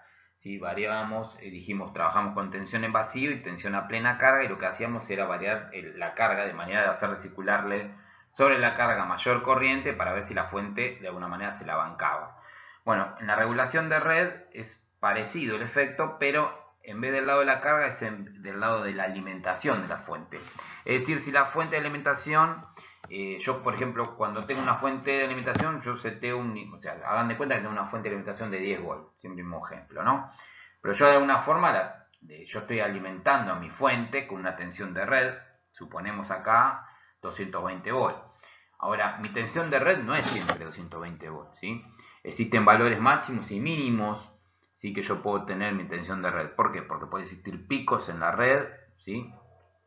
Porque Denor tiene, o Denor, Edesur, la empresa que sea, hay veces que me está suministrando una tensión que puede fluctuar, ¿sí? Entre un mínimo y un máximo, ¿sí? No es lo mismo, hay veces que hay zonas, ¿sí? Zonas en las cuales o sea, las redes eléctricas no están totalmente preparadas para tener una cierta cantidad de carga. Esto quiere decir que, por ejemplo, no sé, yo tengo una línea en un pueblo determinado, tengo una línea de 220, perfecto, pero está preparada para una determinada cantidad de carga. Y a medida que va pasando los años, se genera un barrio, después dentro de ese pueblo otro barrio, más barrios, y sí, ¿qué es lo que va a pasar? Y bueno, evidentemente a medida que voy, o sea, aparece más población de gente, aparece más consumo. Al haber más consumo, evidentemente la red lo sufre, eso sí, si las empresas no invierten para mejorarlo. Entonces se utilizan redes que son redes eléctricas que son muy viejas, que están preparadas para una cierta determinada, para una carga determinada, pero cuando se ven sometidas, ¿sí? A una mayor cantidad de carga porque aumenta la cantidad de población, evidentemente, ¿qué empieza a pasar? Empieza a sufrir. Entonces, del lado de la alterna, ¿sí? Lo que tienen que ser 220 volts no son 220 volts. Entonces pueden ser, qué sé yo, 200 volts. ¿Entienden? O sea, eso es lo que pasa. Puede bajar el nivel de tensión. Por lo general, ¿sí? Yo acá puse un número, o sea, por lo general se suele tener la tensión de red máxima 1,1 por el valor de la red de tensión nominal, que son 220, ¿sí? O lo mínimo es 0,85 por 220. Esto es más o menos, Si ahora no recuerdo mal, son alrededor de 240 volt máximo, o un poquito menos, 236, 238, y de red más o mínimo, más o menos 185, 190 volt, o sea, por más o menos por ahí fluctúa la tensión de red máxima o mínima que pueden llegar a tener. Ahora, ¿cómo se ha representado eso en mi fuente? Bueno, mi fuente de alimentación, ya que dictó toda esta explicación, mi fuente de alimentación tiene que estar preparada para entregarme, por ejemplo, a mí 10 volt de continua siempre, o sea, sin importar si está tomando en la red 220, 230, 240 o 180. Yo quiero que la tensión de continua sea siempre de 10 volt. Bueno, entonces por eso está la regulación de red. Y se mide como prácticamente, fíjense, la tensión en la carga, ¿sí? Con nivel de red máximo. O sea, por ejemplo, los 10 volt con la tensión de 220 volt. Y ¿cuál es la tensión en la carga con nivel de tensión de red mínima? ¿Sí? ¿Baja o no baja? ¿Se entiende? Dividido, ¿sí? La tensión en la carga con el nivel de tensión de red mínima. O sea, estos que ven acá ustedes son tensiones de continua. VHL, VLL son tensiones de continua, que se miden cuando en la red tengo el máximo valor de red o el mínimo, ¿sí? Lógicamente, esto, si mi tensión de fuente de 10 volt, esto tendría que ser todo 10 volt, por lo tanto, la regulación de red debería ser igual a 0 en condiciones ideales. Bueno, eso no va a pasar. Seguramente cuando hay cambios en la red, ¿sí? Depende del tipo de fuente, esto puede variar. Bueno, a medida que este valor es más grande, significa que es de menor calidad la fuente, ¿sí? Por eso acá puse, ¿no? Mientras menor sea la regulación de red, mejor va a ser la fuente de alimentación, ¿sí? Entonces, de esta manera pudimos o caracterizamos bajo dos conceptos lo que es la regulación de carga y la regulación de red, cómo puede ser, ¿sí? O qué tan buena o qué tan mala puede ser una fuente de alimentación. Y ahora ya de por sí nos metemos de lleno entonces en lo que va a ser la parte de el regulador, ¿sí? Que era lo que dijimos que de alguna forma se colocaba luego de la etapa de filtrado, para el caso de una fuente lineal como la que estamos viendo. Fíjense, acá se ve el ejemplo de una fuente de alimentación, pero nosotros habíamos visto tanto la parte de transformador, la parte de rectificador, la parte de filtrado, pero nos faltaba ver la parte de regulador, ¿sí? Bueno, ahora vamos a empezar a ver la parte de regulación, y después sí vamos a tener la conexión directamente a mi carga. Vamos a ver que van a haber dos tipos de reguladores, ¿sí? Un regulador a lazo abierto y regulador a lazo cerrado. Bueno, esto ya a ustedes les puede sonar conocido. ¿Qué significa que van a tener un regulador a lazo abierto? Evidentemente que no va a estar realimentado, ¿sí? En cambio, un regulador a lazo cerrado, sí, seguramente va a tener alguna etapa o va a tomar una muestra de la salida, la cual va a ingresar a la entrada. Y ahora, fíjense que me detengo un poco acá. ¿Para qué me puede llegar a servir a mí tener un regulador a lazo cerrado? Fíjense. ¿Para qué servía qué hacía la realimentación? La realimentación tomaba una muestra de la salida y la inyectaba de vuelta a mi entrada. ¿Se acuerdan eso? Ya hablo de realimentación, ¿sí? El concepto básico de la realimentación negativa. ¿Qué hacíamos? Tomábamos una muestra de salida y la inyectábamos a la entrada. ¿Y para qué queríamos tomar una muestra? ¿Para qué quisiéramos tomar una muestra, por ejemplo, en un regulador? ¿Para qué queremos tomar la muestra de la señal de salida?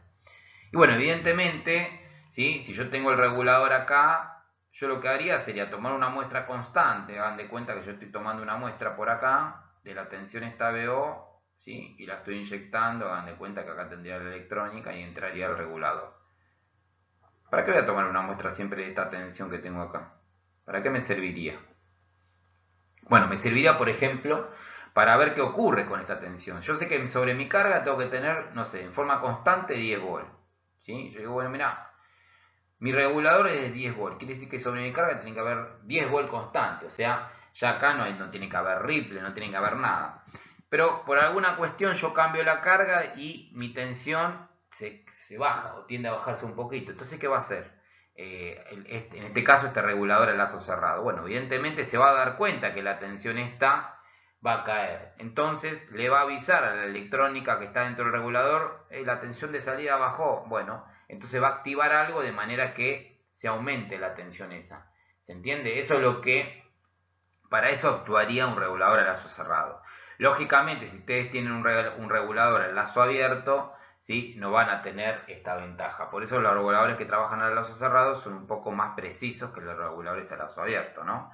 Esa va a ser la diferencia entre básicamente uno y otro, ¿no? Simplemente es eso, ¿no? Esa es la diferencia que vamos a tener entonces entre un regulador a lazo abierto y un lazo cerrado. Así que siempre voy a tomar, regulador a lazo cerrado, voy a tomar una muestra, o sea, voy a estar testeando si la tensión que tiene que haber en la salida está, ¿sí? Y en todo caso, si no está, corrijo, ¿sí? Mandándole una señal a la electrónica que está dentro propia del regulador.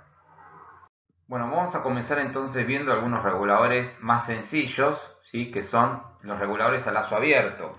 Reguladores a lazo abierto que en principio, fíjense, vamos a utilizar con diodo Zener, ¿sí? Fíjense, nosotros tendríamos para este primer caso una fuente sin regular, o sea, acá tendríamos la salida del capacitor. Recuerden que nosotros teníamos el capacitor y después colocábamos la carga. Bueno, ahora la carga no la colocamos, sino que colocamos, ¿sí? La parte esta, que en este caso va a ser lo que va a ser la tapa de regulación. Fíjense cómo lo hacemos. Lo hacemos con un resistor limitador. Este resistor me va a limitar de alguna forma la corriente que puede circular por el Zener. ¿Por qué? Bueno, evidentemente si yo no coloco una resistencia limitadora, depende de la carga que coloque acá, puedo llegar a quemar la corriente que circule por el diodo Zener. Entonces, sí o sí hay que colocar acá una resistencia limitadora. Por otro lado, ¿cómo funciona esto? Bueno, sencillo, como ustedes ya saben, simplemente para que el Zener pueda regular, ¿sí? La tensión BZ tiene que ser la tensión BO, ¿no? Yo acá, por ejemplo, se suponga que quiero regular una tensión de 5 volt, quiere decir que el Zener que tengo que colocar es de 5 volt. Pero ¿qué tiene que ocurrir con la caída de tensión sobre el Zener? Bueno, para que el Zener regule, sobre él tiene que haber una tensión mayor que los 5 volt. Por eso lo que figura acá, ¿no? La tensión BO va a ser igual a la tensión de Zener, en este caso, que es de 5 volt, pero ¿qué tiene que ocurrir? Bueno, la tensión de entrada multiplicada por la RL, dividido RL más la R límite, ¿sí? La tensión que cae en este punto, ¿sí? Del Zener tiene que ser mayor a la del propio Zener para poder regular, ¿sí? Eso lo vimos cuando vimos un poquito de diodo Zener. Lo que pasa que ahora es como juntar, ¿sí? La parte de fuentes y ustedes la aplican, ¿sí? Aplicamos en este caso lo que sería un regulador de Zener, también con lo que ya vimos antes, ¿no? La corriente máxima, lo que les decía antes, fíjense, la corriente máxima que va a poder circular va a estar limitada por IZ máxima, ¿sí? Que termina siendo la tensión BE, ¿sí? La tensión BE, que es la que tienen acá, menos la tensión de Zener sobre la resistencia limitadora, lo que les decía antes. Fíjense que la resistencia limitadora, lógicamente, de alguna manera me va a limitar la máxima corriente que va a poder circular por el diodo Zener, ¿sí? Por eso sí o sí hay que colocar esa resistencia. Esa va a ser entonces inconveniente de este tipo de regulación. Bueno, como ya les comenté antes, primero que es un diodo Zener. Segundo, que no van a poder circular corrientes muy grandes por la carga, porque evidentemente si no quemo el Zener, ¿sí? Quiere decir que eso de alguna manera son las desventajas de utilizar este tipo de fuentes. Ahora, si ustedes me dicen, no, mirá, lo voy a colocar en un lugar, como les dije antes, que no tengo tanta importancia, si varía un poco la tensión de regulación y no tengo una carga tan variable como para que haya picos de corriente ni nada de eso, entonces sí, usar el Zener no hay ningún problema. Ahora, si quieren algo más sofisticado, no es conveniente. Fíjense que el circuito de abajo es una mejora del anterior. Lo único que hace es colocar un transistor, ¿sí? Este transistor lo que me va a permitir es que circule un poco más de corriente, ¿sí? Simplemente es para eso. Fíjense que, al igual que el caso anterior, la tensión de Zener, ¿sí? Para poder regular, evidentemente voy a tener que tener una tensión de entrada, ¿sí? De acuerdo al divisor de tensión, ¿sí? Que multiplicada por la carga RL dividido RL, ¿sí? Más la R, esta que termina siendo la resistencia limitadora en este caso, ¿sí? La tensión esta de entrada tiene que ser mayor que la del Zener, lógicamente, para que el Zener trabaje. La diferencia, como les dije, en este caso ustedes van a tener una reducción. Fíjense que al colocar un transistor van a ganar en que van a poder sobrepasarse un poquito, manejar corrientes un poco más elevadas porque está el transistor. Pero van a tener una reducción en la tensión sobre su carga, ¿sí? Por eso, dada porque, bueno, simplemente acá aparece la tensión BBE, ¿sí? Recuerden que la tensión entre base y emisor de un transistor es de 0,7 volt. Quiere decir que sobre la carga, ¿sí? Va a haber la tensión de Zener menos esta tensión BBE de acá. Quiere decir que si ustedes tienen, no sé, quieren tener, por ejemplo, una tensión de 5 volt sobre la carga, no van a poder colocar un Zener de 5 volt, van a tener que colocar un Zener un poquito más, de 6 volt, por ejemplo. Entonces, con los 0,7 que traen acá, bueno, van a tener 5,3 volt sobre la carga. Fíjense que no es tan preciso, pero va a circular, tiene la ventaja de que va a poder circular un poco más de corriente. Esa es la diferencia entre uno y otro. Pero en ambos casos son regulares a la salida. Fíjense que ustedes no están muestreando en ningún momento la tensión que tienen a la salida, ¿sí? Simplemente en base a la tensión esta que tienen acá, que tiene que ser mayor que la de Zener, están regulando, ¿sí? Es un regulador simple, sencillo y que funciona a lazo abierto. Bueno, comenzamos viendo entonces el primer regulador a lazo cerrado. Fíjense que a nivel de bloques se va a tener una tensión de entrada, ¿sí? No regulada, que es la que viene o la que sale de alguna forma, sería la tensión de Ripley. Después vamos a tener un elemento de control. Vamos a ver que este elemento de control termina siendo un transistor, ¿sí? Y de ahí salimos directamente a la tensión de salida BO. A su vez vamos a tomar una muestra de esta tensión de salida BO, ¿sí? A través de un circuito de muestreo, y esto se va a inyectar a un comparador, o sea, acá aparece la ABF, la tensión de realimentación, podríamos decir, la cual se inyecta a un comparador. Y a su vez este comparador, ¿sí? Fíjense que lo que hace es comparar a través de una tensión de referencia BR con respecto a una tensión de realimentación. Lógicamente, el circuito de referencia termina siendo la tensión que yo voy a querer tener siempre sobre la tensión de salida BO, termina siendo. Pero, ¿qué va a ocurrir? Bueno, evidentemente, al comparar, ¿sí? Fíjense que el circuito comparador compara la referencia, que es la deseada, ¿sí? Compara la referencia con la muestra que yo estoy tomando desde BO. Y dice, bueno, bien, ¿estás por arriba o estás por debajo? Y bueno, de acuerdo a cómo está, si está por arriba o por debajo, le avisa el elemento de control para que corrija, ¿sí? El nivel de tensión sobre la salida. Y así en forma constante, ¿no? Entonces, acá un poquito se los puse, ¿sí? Fíjense que si la tensión de salida BO aumenta, el circuito comparador envía una señal al elemento de control de manera que reduzca el nivel de salida. Y el caso contrario también, ¿no? Si la tensión de salida disminuye, ¿sí? El elemento de control aumentará el nivel de salida de manera que BO se mantenga constante. Acá no me salió constante, se ve que se me borró. Si lo vemos a nivel circuito, ¿sí? Fíjense que responde a esta topología que ustedes ven acá. Se tiene un operacional, ¿sí? Que de alguna manera termina comparando, no es que termina comparando de alguna forma, ¿sí? Fíjense, una tensión que van a tener a través de R2, ¿sí? Por el circuito de realimentación, y por otro lado la tensión de referencia, que es la de un Zener en este caso, ¿sí? Fíjense que la señal, por ejemplo, que sale del capacitor, la fuente sin regular, viene acá en BE. Y a partir de acá lógicamente, bueno, acá tiene que aparecer la tensión que yo tengo en este extremo, tiene que ser mayor para poder regular, ¿no? Para que el Zener pueda regular. Pero el Zener lo que hace es simplemente colocar una referencia sobre, ¿sí? Este circuito comparador, nada más que eso. Entonces, por un lado voy a comparar con la tensión de Zener y por otro lado comparo con una muestra de la tensión de salida. Fíjense que la tensión de salida, ¿sí? Está puesta directamente sobre mi carga y acá voy a tener la tensión de salida BO. ¿Qué pasa por un transistor? Este transistor actúa como elemento de control, ¿sí? De alguna forma, no lo vimos todavía esto, por cómo trabaja el transistor, lo digo. En realidad lo vimos, pero no lo vimos en detalle. Acá lo que hace el transistor es trabajar conmutando, ¿sí? Se comporta como una llave abierta o una llave cerrada, ¿sí? Depende de la demanda que tenga que hacer, depende de lo que indique el comparador, ¿sí? Entonces de esa manera, ¿sí? Se sabe si BO aumenta o disminuye, ¿sí? Actúa el transistor este. Ahora, en principio, como les dije, va a actuar como una llave conmutando, ¿sí? Ese es el principio de actuación de de este elemento de control que será el transistor.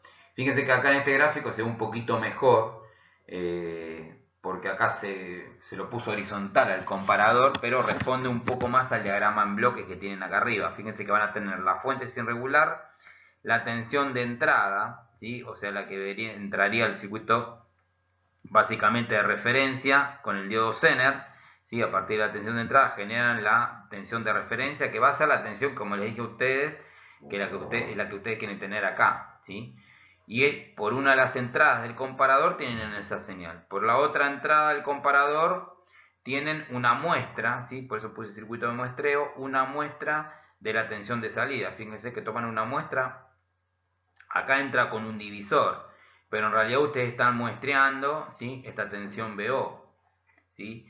Y muestrean con este nivel con el comparador. Y en base a al requerimiento que tengan, ¿sí? Enviarán o mandarán, colocarán la base del transistor, ya sea a más VCC o menos VCC, de manera que el elemento control actúe, ¿sí? Y regule la tensión de salida. Eso básicamente cómo funciona. Como se ve, va a ser un poquito más, este regulador a lazo cerrado empieza a ser un poquito más, empieza a tener un poco más de electrónica variada. Fíjense que tienen transistor, operacional, diodo Zener, tienen una serie de componentes que ya vimos, pero que están trabajando, ¿sí? Todos juntos. Esta es la base, por ejemplo, de cómo serían los reguladores que vamos a ver finalmente, pero para que se tengan una idea. Fíjense que la tensión de salida B0, ¿sí? La tensión que ustedes van a regular termina siendo una tensión de Zener, que es la referencia, multiplicado por R1 sobre R2 más 1, ¿sí? Fíjense que esto responde al circuito no inversor, básicamente, ¿sí? R1 más R2 sobre 1. Bueno, con esto cerraríamos entonces lo que sería el primer circuito regulador a lazo cerrado. Bueno, vamos a ver entonces, en base a los conceptos que quedaron recién, ¿no? El regulador a lazo cerrado, el regulador de tensión ya en circuito integrado, ¿sí? Acá lo podemos ver. Fíjense que este encapsulado por lo general se lo llama TO220, ¿sí? Y bueno, en principio este tipo de reguladores contienen, ¿sí? los circuitos, más que todo el último circuito que vimos antes, va a tener fuente de referencia, ¿sí? Que va a ser supuestamente algún diodo Zener que va a estar ya integrado, ¿sí? Dentro del circuito, un circuito comparador, lo mismo, o sea, esto es un circuito, es decir, un amplificador operacional también integrado, un circuito de muestreo formado seguramente lo mismo por algunos componentes pasivos, y un circuito de control que evidentemente será ese transistor que hemos visto antes. Todo eso además sumado a un circuito de protección contra sobrecargas, ¿sí? De manera de que el dispositivo no se queme, todo eso dentro de esta misma pastilla, ¿sí? Por lo general la mayoría son de 3 terminales, ¿sí? Y se lo puede encontrar a reguladores ya sea de tensión positiva, de salida fija, lo mismo, pero complemento, que va a ser de salida negativa fija, y también vamos a encontrar reguladores de tensión ajustable.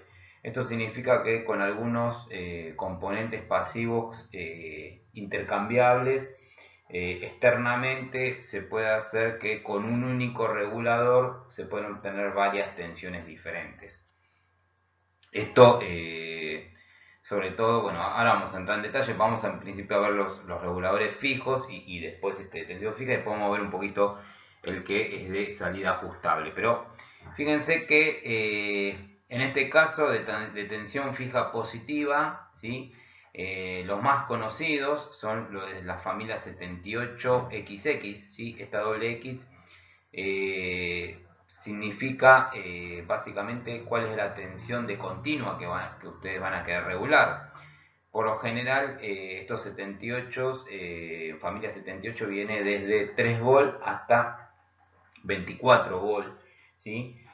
Con diferentes valores, o sea, arrancan en 7803, significa que regula una tensión de salida de 3 volt. Después hay uno que es 78333, ¿sí? Ese es nuevo, va relativamente nuevo en comparación al resto, que permite regular una tensión de 3,3 volt. Y después ya se salta a 7805, es típico, regula una tensión de salida de 5 volt, 7806, 7808, 7812, ¿sí? Significa que regula una tensión de salida de 12 volt, después salta a 15 volt, 18 volt, y creo que el último es hasta 24, 7824, ese es un regulador de 24 volt.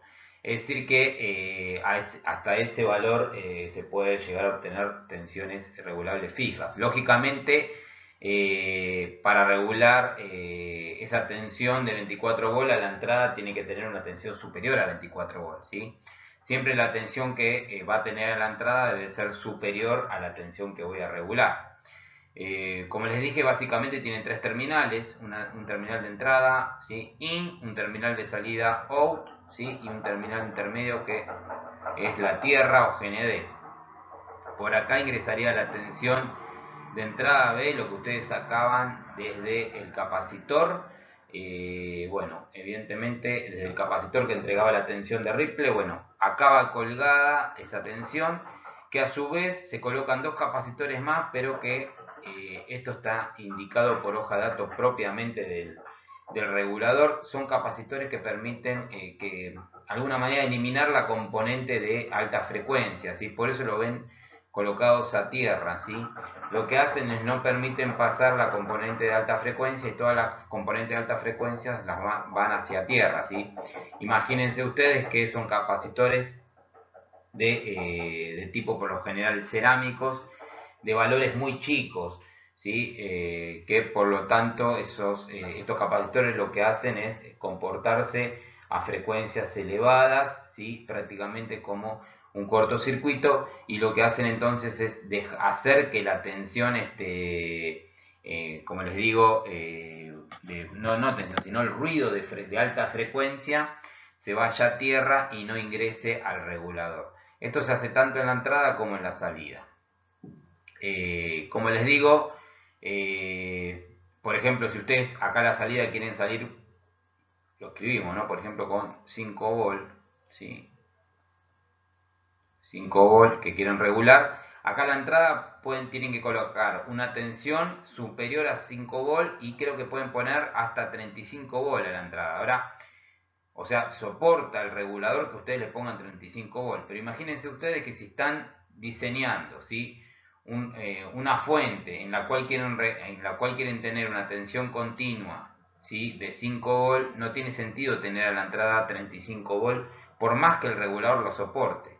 Porque imagínense que van a ser 30 volt que se va a tener que morfar el propio regulador mismo. O sea, si ustedes van a diseñar una fuente que va a regular con 5 volt, que necesitan que tenga una tensión continua de 5 volt, y bueno, acomoden las cosas de manera de tener acá una tensión superior a 5 volt, pero no mucho más, ¿sí? ¿Por qué? Y bueno, porque al regulador le alcanza con que vos ya tengas antes 6 volt, 7 volt, 5,5 volt, él ya a la salida te va a entregar 5 volt continuos, ¿sí? 5 volt continuos. En cambio, si vos le pones una tensión muy elevada acá, te va a entregar los 5 volt continuos, pero a su vez lo que va a hacer es que va a calentar, porque evidentemente el resto de la tensión la tiene que disipar este dispositivo.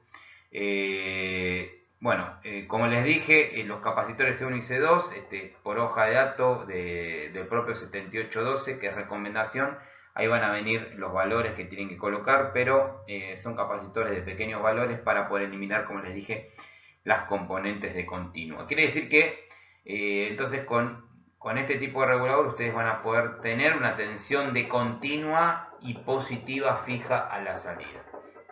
Este sería entonces el primer regulador, que es el regulador de la familia 78XX, que sería el XX. Recuerden que reemplaza al valor de la tensión continua que ustedes quieren regular. Bueno, luego tienen regulador de tensión de salida negativa fija, ¿sí? Son iguales que los anteriores, que la familia 78, pero estos son de la familia 79. ¿Sí? Fíjense que 79XX, esto significa que pueden regular, yo acá les puse desde menos 5 volt, en realidad regulan, como les digo, desde menos 3 volt, hasta 24 volt. ¿Sí? Lo que pasa que estos son o sea, los reguladores de 3 volt, por lo general son dispositivos un poco más nuevos. ¿Sí? Los más típicos son los de 5 volt para arriba. En este caso, lo mismo que antes, regulan pero tensión negativa. O sea, ustedes van a tener sobre su carga una tensión negativa. Por ejemplo, si ustedes quieren hacer una fuente partida, ¿sí? Salen directamente desde la tensión rectificada y ahí tienen que colocar dos capacitores, ¿sí? Un capacitor para la tensión positiva y un capacitor para la tensión negativa, y ya directamente se cuelgan de la salida de ese capacitor. En el caso del positivo, se cuelgan del positivo para regular una tensión positiva, y en el otro caso se cuelgan del negativo para regular una tensión negativa, ¿sí? Fíjense que en este caso, para el caso del 79, de la familia 79, la polaridad positiva está colocada a tierra, ¿no? A diferencia del anterior. Eso es porque permiten regular tensiones negativas. Después, respecto a las características, son exactamente iguales, ¿sí? Algo que no les dije es la corriente que pueden manejar. La corriente que pueden manejar es aproximadamente 1 ampere. Y los encapsulados que vienen, bueno, en la imagen anterior ustedes habían visto, yo les mostré, hay unos encapsulados que son lo más comunes, que es el encapsulado TO220, pero existen diferentes tipos de encapsulados, ¿sí? Existen hasta encapsulados también de montaje superficial para poder hacer circuitos un poco más reducidos en tamaño. Después, ¿qué más me queda? Fíjense que también tienen 3 terminales, una tensión de entrada, tensión de salida, y bueno, y va conectado a tierra en este caso, que para el caso del 79, la tierra sí siempre termina siendo la parte positiva de la fuente, ¿no? Porque están tomando fuente negativa. Ustedes lo que buscan es fuente negativa. Y después, dentro de estos serían los de tensión positiva y negativa fija, ¿sí? Familia 78, tensión positiva, familia 79 para tensión negativa y fija. Y después vienen los reguladores de tensión ajustable, ¿sí? Estos, lo que les dije, la diferencia que tienen es que pueden regular un amplio espectro de tensiones, ¿sí? Fíjense, desde 1,2 volt hasta 37 volt. Esto significa que, por ejemplo, ustedes pueden, no sé, si ustedes quieren hacer una fuente variable de tensión, ¿sí? Lo pueden hacer. Simplemente lo que tienen que hacer es variar los valores de R1 y R2, ¿sí? De manera de poder jugar con eso. Fíjense que esto responde a esta ecuación que hay acá, ¿no? La tensión de salida que ustedes regulan está en base a una tensión de referencia multiplicada por R2 sobre R1, que son componentes externos que ustedes colocan, más 1. ¿Sí? Todo eso sumado a una corriente, ¿sí? Que es la corriente que circula por acá, multiplicada por R2. ¿Sí? Si ustedes colocan acá, como les digo, esta resistencia R2 es variable, como ser un potenciómetro, ¿sí? Simplemente lo que pueden hacer es obtener una tensión variable desde un mínimo hasta un máximo, todo dependiendo, ¿sí? De los componentes que coloquen acá. Respecto, bueno, en sí de este también existe familia para tensiones positivas y familia para tensiones negativas. En este caso, el de familia positiva que estamos viendo acá es el M317, ¿sí? Como se ve, tiene la tensión de entrada, por acá ingresaría la tensión que sale del capacitor que entrega la tensión de Ripple, bueno, ingresa por acá. Y bueno, después la tensión de salida VO, y este terminal no va conectado a tierra a diferencia del anterior, sino que va al divisor ese que ustedes generan externamente para obtener el nivel de tensión de salida que quieran ajustar, ¿no? Bueno, simplemente el LM317, por ser un dispositivo que permite variar en tensión, es un poco, a nivel de costos, es un poco más caro que alguno de la familia anterior. Después, respecto a sus características, básicamente son muy similares respecto a las corrientes que manejan, respecto a los encapsulados que pueden encontrar. Bueno, con eso entonces quedaría terminada entonces la unidad número 5, que es circuitos integrados. Fíjense que esta unidad, bueno, fue bastante diferente, se pudieron haber dado cuenta. Se arrancó con la parte, como les dije, de realimentación, pero se darán cuenta que también ese concepto de realimentación se da al principio y después lo utilizamos en varias cosas que corresponden a esta unidad, inclusive ahora en la parte de reguladores, donde vemos que los reguladores a lazo cerrado sí utilizan un circuito de realimentación interno. Ustedes no lo ven, fíjense que sencillez, ¿no? Toda esa electrónica realimentada se encuentra dentro del mismo regulador. Ustedes simplemente lo que hacen es colocar un dispositivo electrónico que tiene 3 patas, ¿sí? 3 terminales para salir al exterior y ya logran tener una tensión regulada a la salida, ¿no? Pero bueno, como les dije, es una unidad bastante variada, se arrancó con realimentación, después se pasó por el amplificador operacional, se vieron las diferentes topologías de realimentación, se vieron las diferentes configuraciones del amplificador operacional. En realidad vimos nosotros configuraciones sobre todo más básicas, ¿sí? El amplificador operacional tiene muchísimas otras configuraciones más que nosotros no detallamos. Bueno, porque simplemente sería imposible, es una materia que tiene mucho contenido, sería imposible barrer, por ejemplo, todas las configuraciones de amplificador operacional que hay. Vimos después un poco de respuesta en frecuencia, sobre todo para cerrar el tema de tanto los amplificadores transistorizados como ser también los respuesta en frecuencia para amplificadores operacionales. Y después cerramos con esta última parte, ¿sí? De reguladores, que a su vez nos permitió terminar, ¿sí? Con la parte de fuentes lineales, que pertenecía a la unidad número 2, que lo que faltaba, ¿no? Evidentemente era colocar el regulador como para tener la tensión continua ya directamente sobre una carga, una tensión continua de en serio, y no una tensión que tenga un ripple, ¿no? Así que, bueno, en la parte de reguladores vimos, bueno, reguladores a lazo abierto, que fueron los primeros, y regulador a lazo cerrado, ¿sí? Que son un poco muchísimo más estables que los otros, ¿no? Y con esto entonces cerraríamos la unidad número 5.